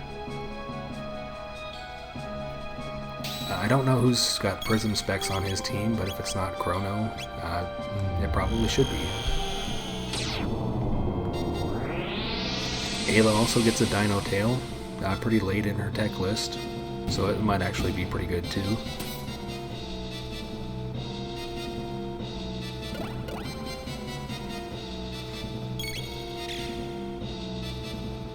So if I were to judge who's ahead right now, it is kind of a tough call. Like I said, hard Lavos is very hard, so there's no guarantee that if Phone went for it, he'd be able to do it. He does have good damage output, assuming he can survive, but it's a hard fight to live through. Karnoth and JC, all they really need to get to the regular Lavos would be a gate key to access the end of time, or the bike key, which will get them to factory, and then the end of time. JC does not have Robo recruited, but he can recruit him. He does have the item he needs. So if they find either of those keys, they might be looking at Lavos pretty quick here. They're just about to the level they want to be. They've got the magic defense they want. They've got good status protection. It's not really. I can't really say who's winning here. Phone does have a known path, which is worth a lot, but it's a long path and it's a difficult path. And if he can't do it, then he'll end up in the last village. He'll get his flight, and then from there, I have absolutely no idea what to expect. Everything will kind of open up. There's a good possibility that the path to Lavos is behind the flight. We don't know yet. Interesting thing, if you fail the Ocean Palace, you can actually go back and go through it again. You will need to do like the elevator fight and all that a second time, so it does take a little extra time to do it. But there will be situations where say you want to unlock the last village early, and then you go through your seed, you hit like level 55 or so, you don't have a path to the end game, well, guess what? You can do hard Lavos if you want.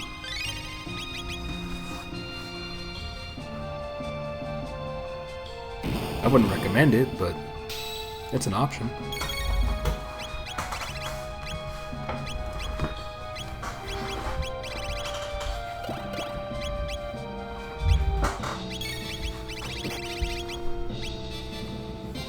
Alright, so Phone taking all the fights on the way down. And he's got to be creeping up on levels here with the others. He's going to fire up his Delta Force, we'll see what it does.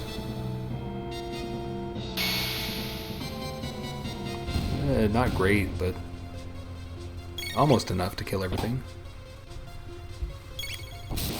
Just a little bit unfortunate. Not really a good setup for like Lavos 2, for example, where you really want to pump out the screen-wide damage. JC going for the new scratch point. Gets an ether. But it was fun. We had fun. Karnoth still taking some grinds on the way up the mountain. JC does have his pendant charge. We know that it's only going to lead him to jerky if he goes for it, but I don't know, it's something.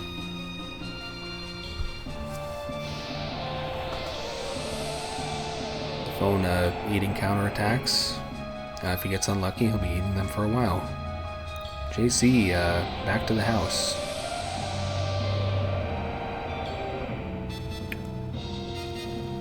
It's a possibility he goes for desert. I'm not sure. Oh no, maybe he's going for woe. Yeah, that's what it looks like. So we're gonna have both these runners on Mount Woe. Karnoth got a little bit of a lead. He looks like he's probably strong enough to do Lavos at this point. Might be a little bit of a struggle. His magic defense is still kind of low, but by the time he's up the mountain, I'm sure he'll be fine. So, if there is like a gate key or a bike key up top here, he may just win this outright. It could go either way.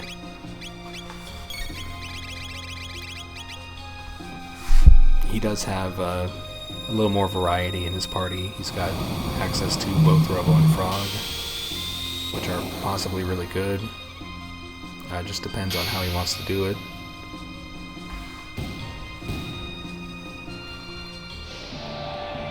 So Foam still descending. With the amount of levels he's getting, he may very well just go for it. I can't imagine you need to over-prepare for the twin fight, at least most of the time. But he did come into this with like a party anywhere from level 29 to 37, with 47 scaling. Yeah, it could be very bad fighting two bosses at level 47. He's made it up to 43 on his Marl. 45 Chrono, 41 Luca, so he's approaching endgame power. Luca and Marl, they both have good magic defense innately. Chrono, not bad. Better than, say, Robo and Ayla. So by the time he's about 50, he might be okay too. One thing to note, for hard Lavos, your magic defense doesn't matter a whole lot. Not really compared to Lavos 2. That's just more, can you survive this attack or not? A lot of physical damage, non-elemental. JC looks to be level 39 still.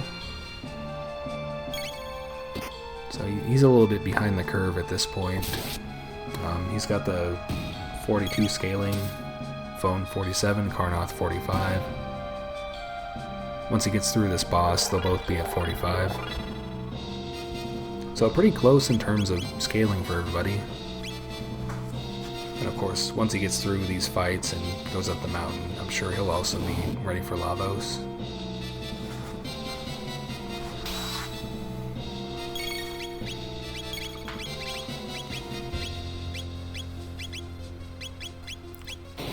So JC famously really does not like mutants, so we'll see what he does. He's doing a physical attack. Early game, this would probably work pretty well, but with the scaling where it's at, the boss probably resists all of physical damage. Yep, so not a lot of damage there. Carnoth taking some rebels.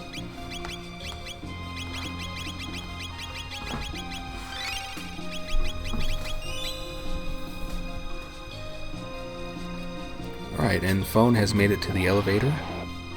He can't cheese it with like a frog squash or a dino tail. It's not available to him, but he does have the elements, so he should be able to get through it pretty easily. Maybe a little slower.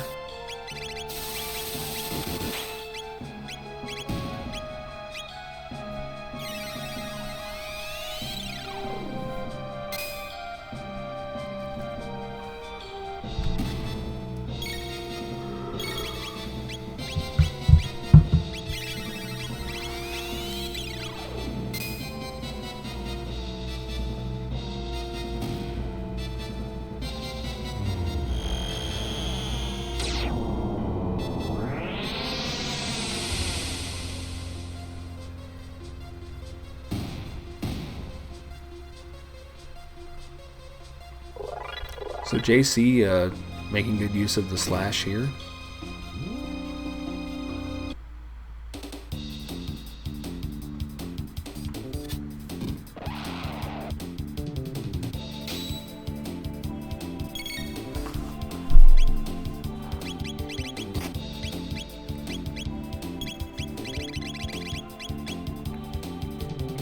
Phone gonna throw out the Delta Force again. Hopefully he's gained enough power to where it actually works.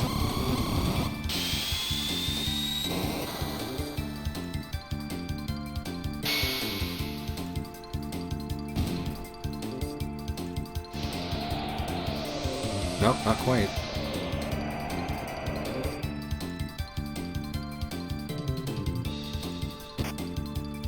Thankfully he's spared most of the counterattacks.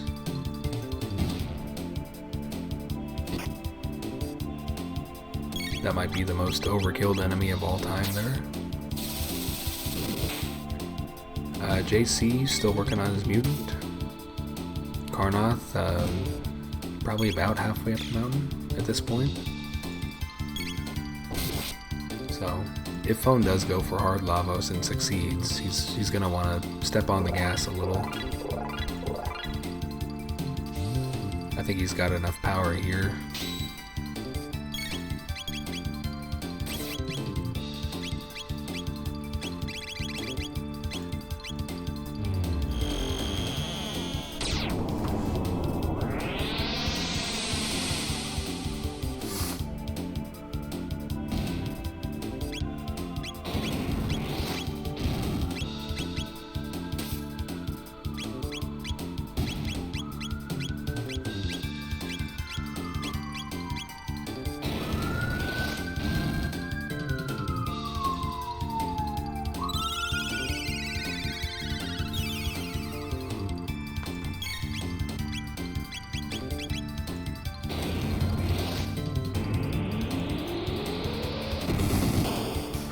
Elevator is definitely a bit of a slog when you don't have anything you can cheese with. JC makes it onto the mountain. So we'll see if he goes for more of a streamlined approach to getting up to the top. So far, looking like no.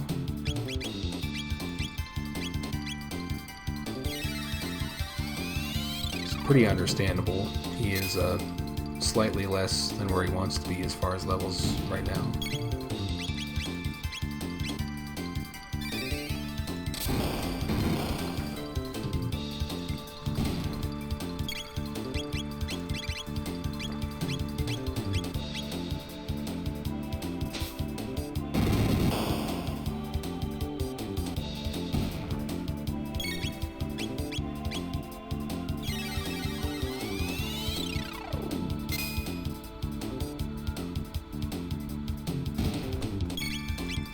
Alright, so Carnoth just found a shockwave with 3 speed on it. I am sure he's happy about that. He's got a very slow Luca here. Going from 6 speed to 9 speed could make a very big difference in the upcoming challenges. JC also going for the extra fights. Phone makes it to the bottom of the elevator. It's level 50, 47, and 48.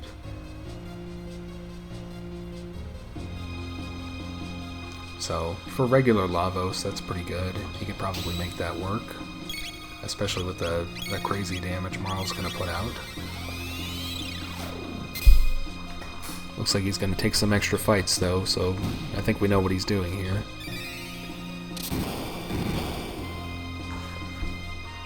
So luckily for Phone, even though he came in here pretty well under-leveled, he did have the tools necessary to get through at least the trash. That's paying off quite well here. Rather than going out of his way to grind in random places, he's just doing it on the way to his ultimate goal.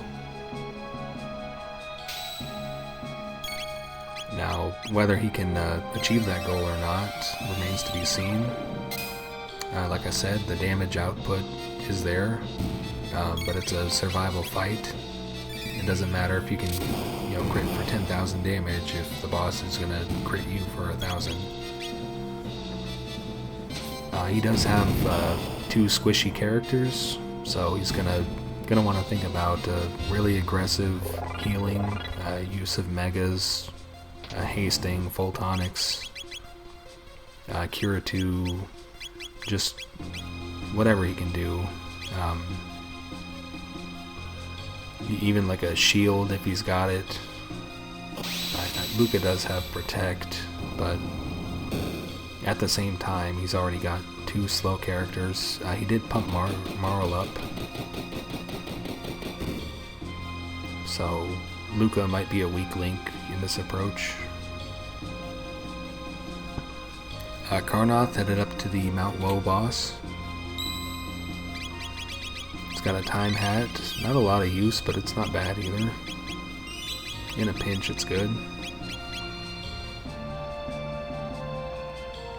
Alright, so Phone checks out the twin boss here.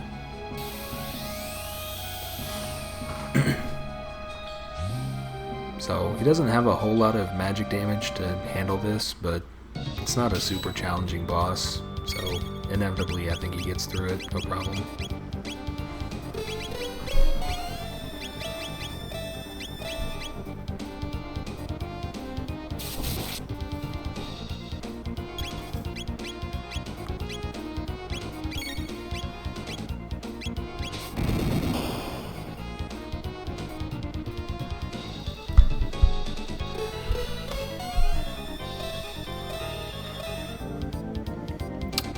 So he's hasting everybody. I just gonna really want to pump that damage out so the boss gets less turns, save a little time there.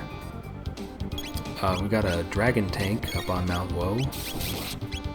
Karnoth has pretty good tools to deal with it. We can't see how much damage that did, but it was enough. The spin cut, pretty good damage too. So this boss will not take very long. And then we'll see what's up here, and we'll assess from there.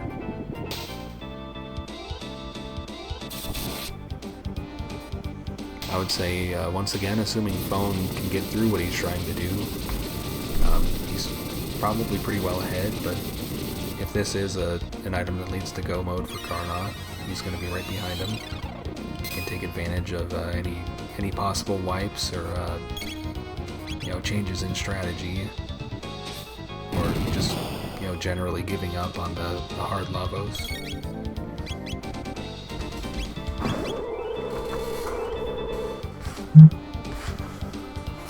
So Karnoth does get the gate key here. That will put him in go mode. All he has to do is go through a gate and he'll be able to jump straight into Lavos, I believe. Interestingly, not showing up on his tracker. I don't know what that's about. Maybe it's just delayed.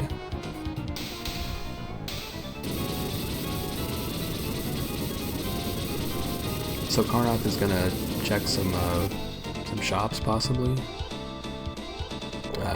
The new fight, whatever else. It might cost him.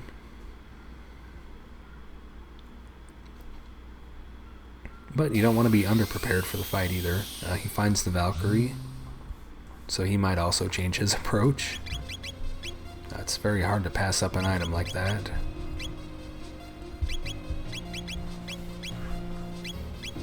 Yeah, he's going for it.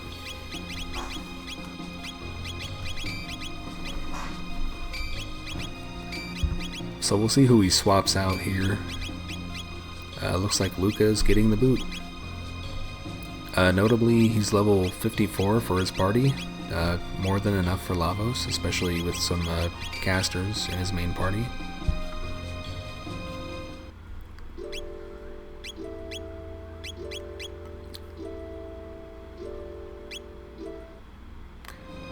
So we see a strategy change for phone. He swapped in Frog. We'll see what kind of text we're working with here. Nothing great, but it's not like he needs to do a lot of damage here. We're just looking to keep the party alive. So Frog's got a pretty good base speed. His defenses are okay. He does have innate healing abilities. So considering what he's got as far as party, it's not really a whole lot you can do that's better than that. Once again, his main damage source is going to be that Marl. I believe she's got the Frenzy Band on, so as long as he doesn't die, the Frenzy Band counter will eventually take the boss down. Whatever amount of turns that actually takes, not really clear. It's not really a strategy anybody's ever done before, but we'll see.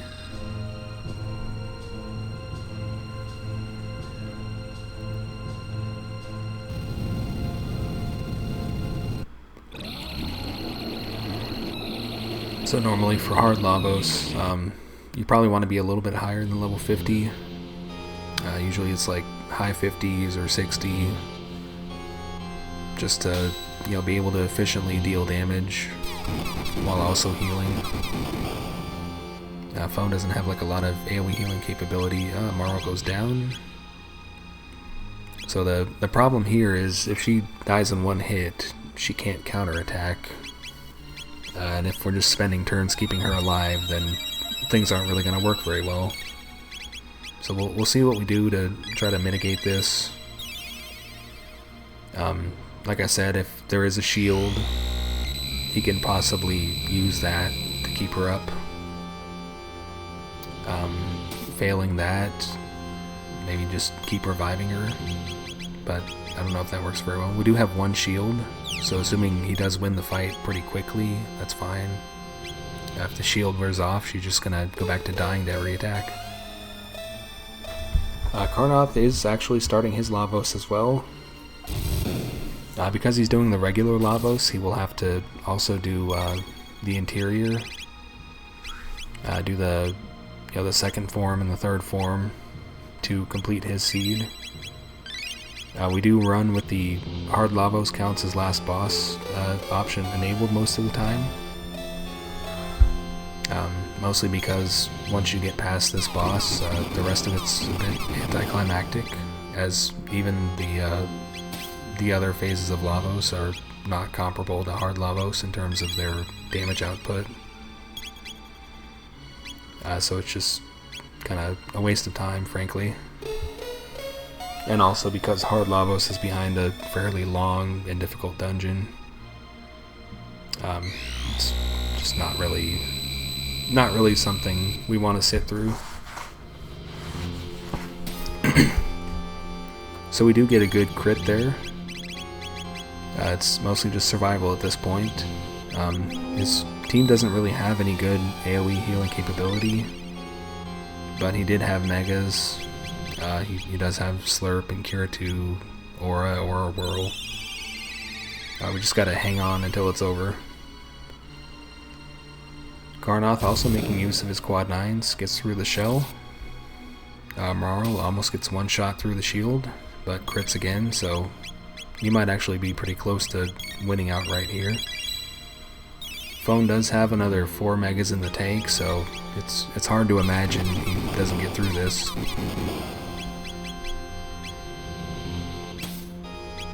And he crits again. Very lucky. Time 2 minutes, or 2 hours and 5 seconds. Phone is the winner.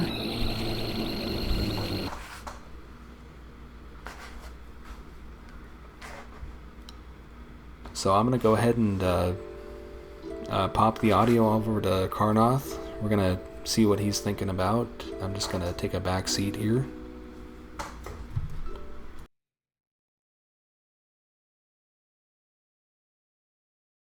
I guess just lack of mandatory objectives on top of key items.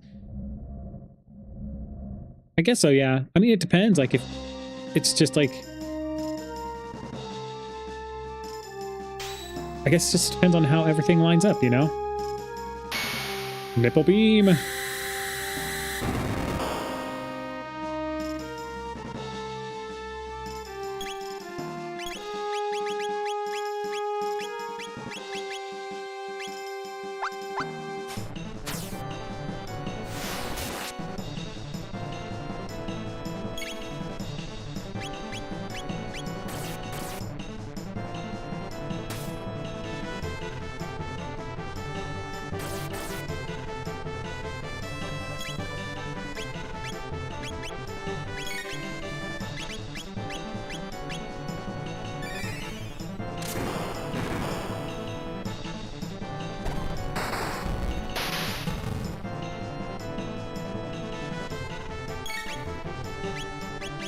Oops.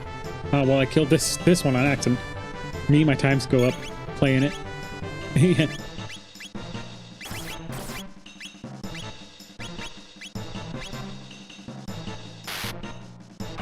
But I'm okay with that.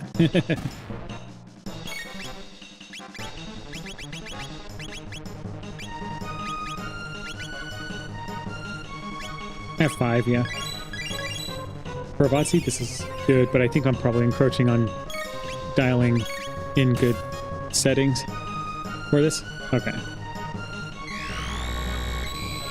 The last seat felt really good. Even in Rando, Marl is still crap, and I'll still use Chrono Frog Ayla. I don't know, man. Like, Marl has a 9999 crit. Full disclosure, I used Marl too. Oh, you did? I need to haste her. I kept forgetting to haste her. Did you get to Zeal? Is that why? And did you see the goodies there?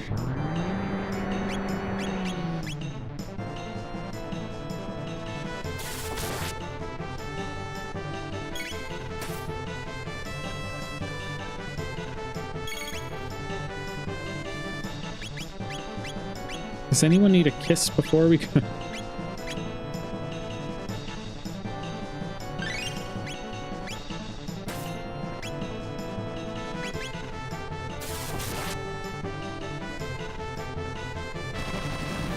Free-time Prism Helm users is a must. I mean, no, not necessarily. I mean, if you're doing it for your first time and you're not necessarily, like, powerful enough. But Prism Helms are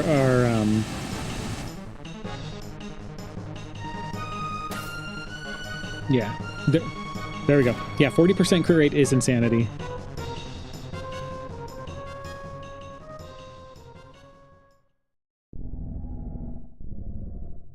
Prism Helmet is really good though to have here if you're doing like a lower level playthrough and you can get them.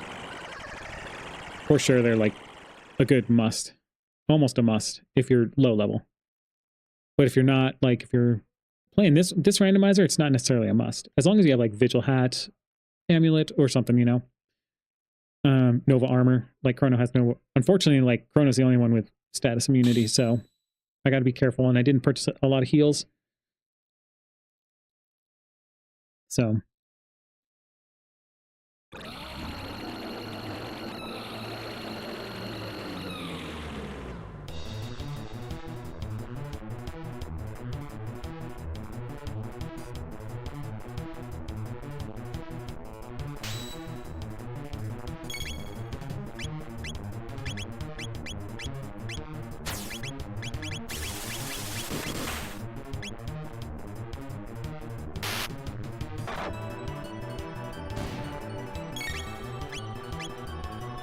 I'm playing like dangerously with these, with Chrono and Ayla HP values.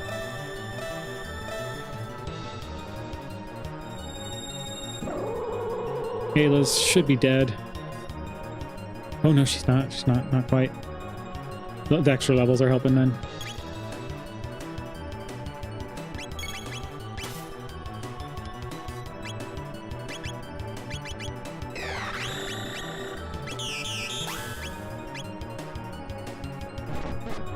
We came at like the worst time. Okay, well.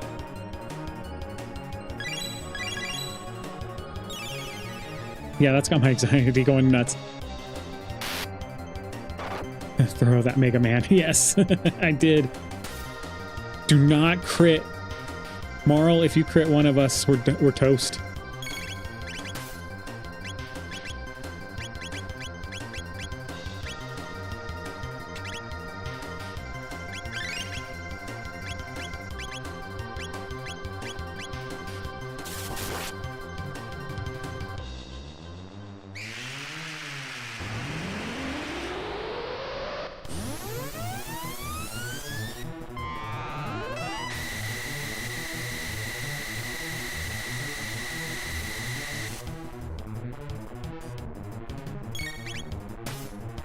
Oh, there's one.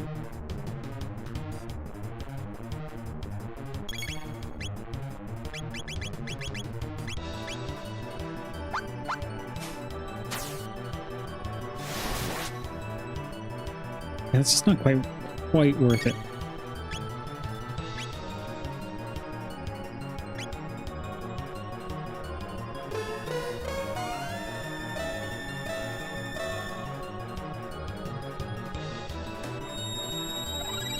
Just need 2 more? Yeah, 2 more.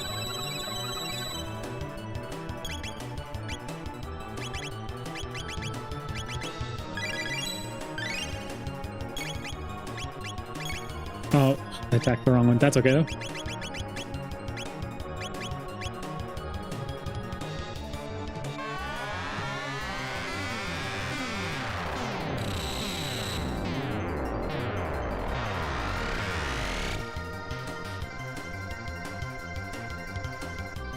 There, now you're probably sweating a lot more, JC.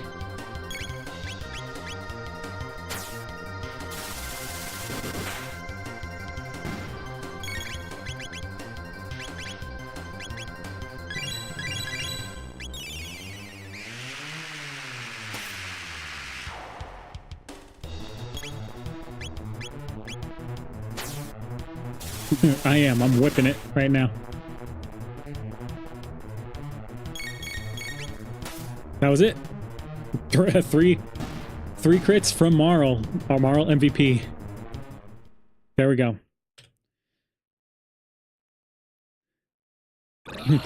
At 40% I kick 6 attacks at most on rapid. Yeah. There we go. The Valkyrie came in clutch for us there. 208's not bad, right? Especially with the way I was routing. I think I was like, yeah, this one's a very interesting one. Not having flight on the table, I mean, it doesn't open up a lot, but it opens, like if I had access to future, it would feel a little bit better. And even, you know, 12,000 BC from the start. If it was a bit more open world-ish, I feel like it might be a little bit better because I would have more options to choose from. That was roughly 6 total attacks from Marl on the right bit. I didn't even count, but, you know, I trust you. We need to roll back the tape, but yeah. Sweet. Because remember, I accidentally, like, hit other ones, too, but they didn't crit. So it wouldn't have mattered anyway. But still, where we would count those ones in with the hits. How many hits did Marl get? I think you're right, it was about 5 or 6. But yeah, that was a fun one.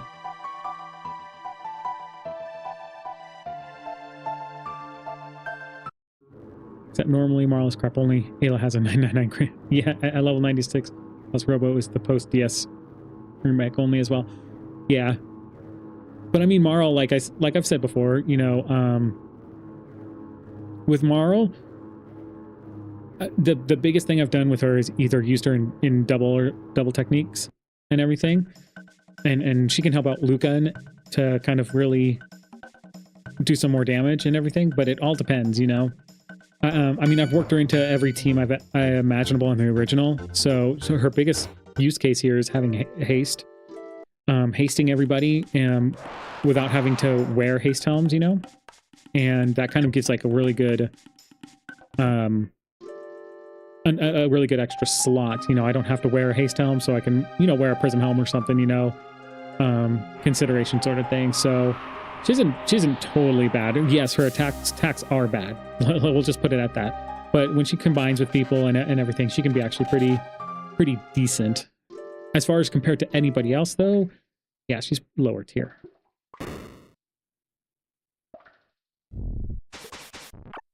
Yeah, this one was a fun one. So yeah, I liked the concept of it. It was really made me think about what I need to do for everything. I was keeping an eye on that scaling. So the biggest thing was, this is like a scaling seed. And I think the hardest part for me on this was not feeling the freedom after going through the going through like open world and entrance randomizer, you know. I think that would help this concept out a little bit. That's just my thought, but that's just how I like to play as well. So maybe it's not the exact thing that we're looking for here in this type of situation.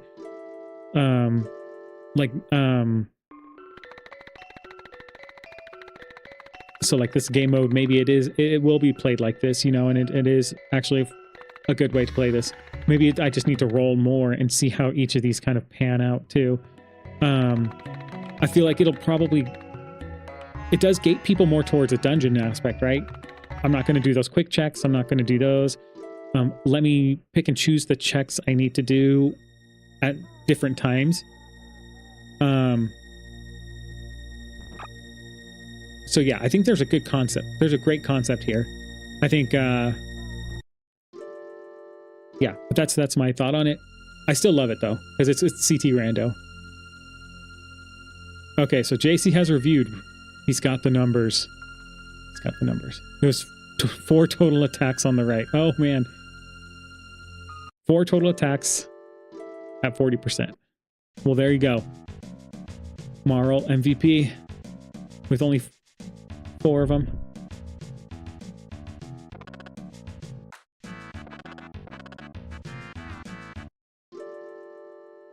Okay. Is that all of them? I think I did all of them right. Yeah.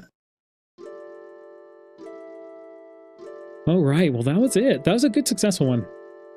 There you go. We get to the dream team, and that's it.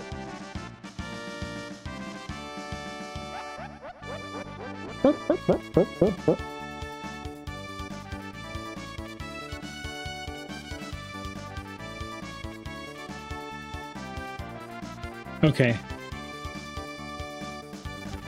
Well, that was it. We did 2 CT randos today. First, our entrance rando, and then this one is the objectives backseat one. So that 40% was swinging real high. RNGesus blessed you. He sure did. He blessed this run. But wow, that was an interesting tank. I felt a little bit more stressed than usual looking at that scaling skyrocket. I still didn't get a lot of key items, but I got the ones I needed. I got the gate key. You know, I still could have been fishing for the ruby knife and the pendant charge if I didn't go to Mount Woe. But so Mount Woe was a good play on my part. And going through Tyranno layer helped make it so that Mount Woe wasn't too crazy, and not going. I could have gone through Magus's castle, but I think there wasn't enough in there to level me up to be at a good spot. That was my biggest worry too, is that if I went through Magus's castle, we're going to max out our scaling and we'll struggle a little bit, and it'll take more time than going through Tyranno layer. So I think that was a good choice too. So I guess not doing Denadoro was a smart choice. So Ruby Knife was at Tata. Oh, so Denadoro would have been the place to go to if you wanted to do the Ocean Palace method. Okay, so you'd have to do Denadoro to go the other way. Mount Woe was required for this way. It was, and I'm trying to think where... I got Dreamstone. You either needed Dreamstone or Masamune, and that was either Cathedral or the Dreamstone place to be able to do this method. Okay, cool. All right, guys, that's it. So now that I'm going to do my ending jargon like I usually do with YouTube's. If you like it, give it a thumbs up. And if you like the content, feel free to subscribe. I'm always doing these CT randomizers. So big and randomizers in general, I have done a lot in the past, but really done a ton of Chrono Trigger ones because of this one being a little bit of a newer one. And yeah, feel free to comment what you thought about like how this one went or how crazy it was or how anything else. But yeah, we're pretty much set. So tomorrow I might even do some more. I'll probably do some more of these. So that'd be the good thing to do. Even more Chrono Trigger randomizers tomorrow. Might just do one, might do two. We'll see. We'll get crazy. Anyways, as always, thank you guys for showing up. You know, Phone, JC, always, you know, commenting and being in here. Those of you who were stopped by and watched a little bit, thank you for joining. Vetchester, it's good to see you again. And having your input in here. So always glad to see you guys and hear from you. If you're watching this after the fact, always appreciate every view. You guys don't realize it, but I really, really do. I wish I could show you my appreciation somehow, other than saying thank you so much. So yeah, anyways, that's it. As always, keeping it real corny, real cheesy. If you're lactose intolerant or can't process corn, turn your your headphones off. Turn your speakers off, because it's about to happen. Hasta lasagna. Don't get any on you guys. All right.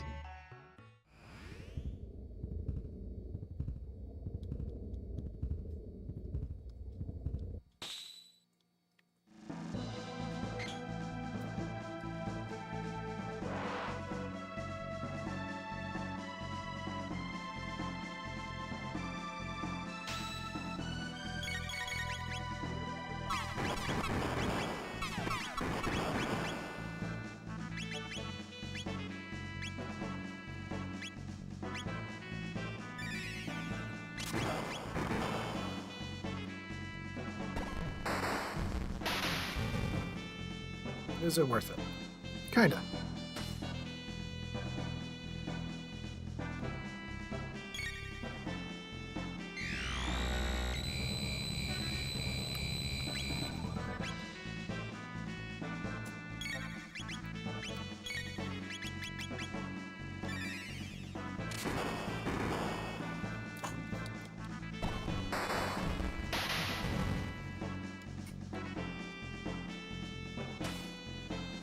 And that's that.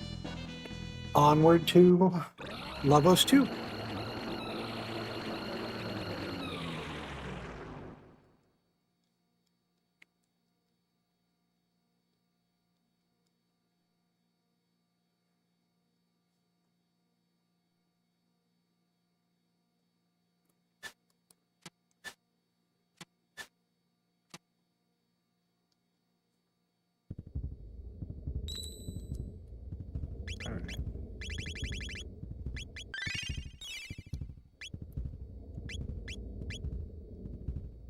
There's not much more to really do here, except for go for it.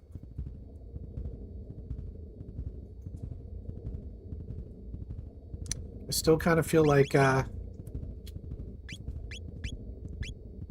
well, no, at this point, I think she might actually make better use of that, let's see here.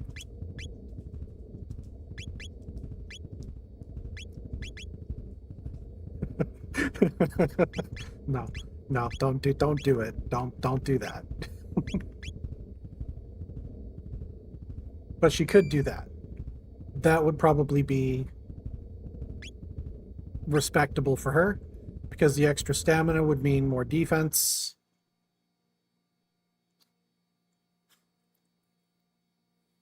Don't go crazy.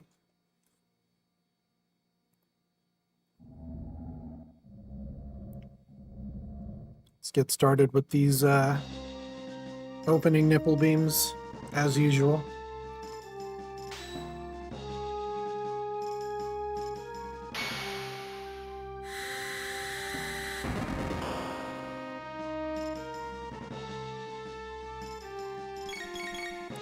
We remain as unconcerned as we can possibly be.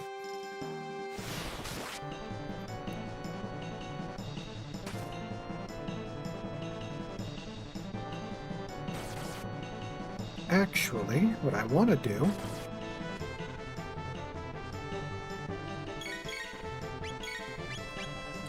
is I want to haste myself.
Alright, there's one crit.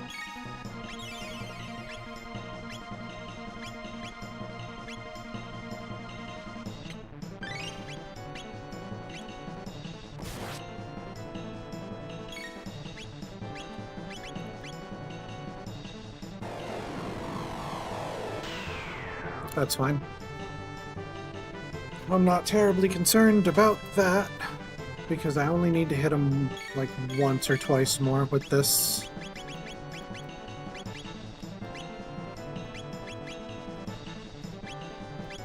Bite.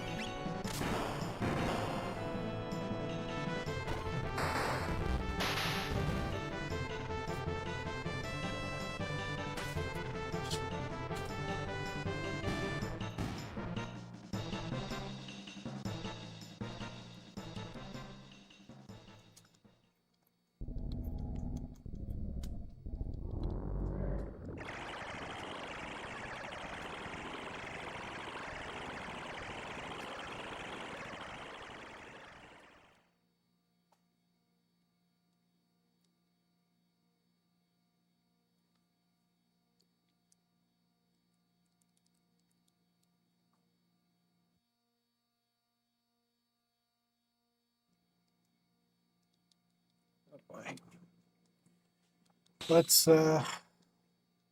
see how many attacks it takes. I should have swapped their places. Well, it's fine.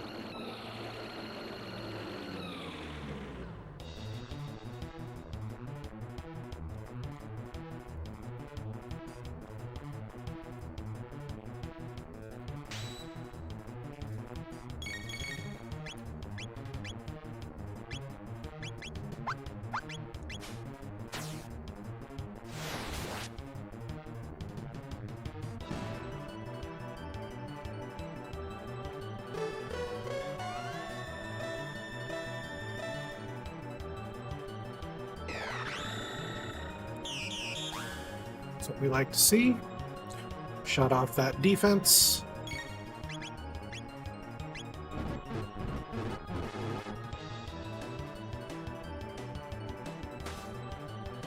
That's one.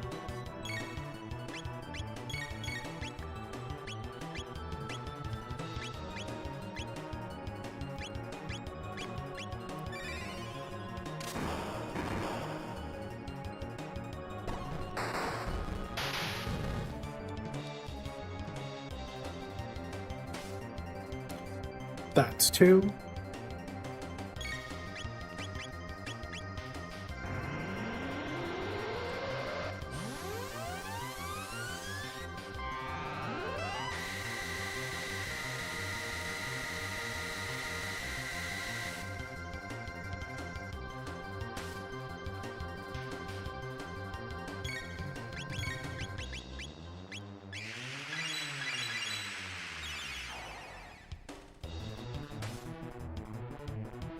4.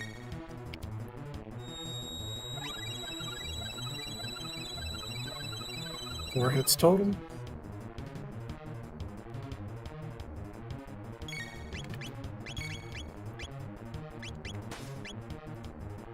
And that's it. 225. 225, 13. GG.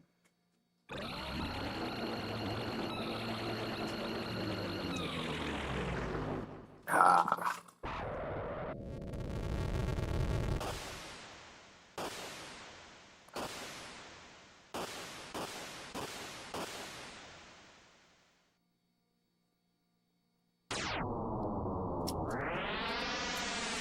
It took 5 hits out of the 6 average that I calculated last night. At 40%.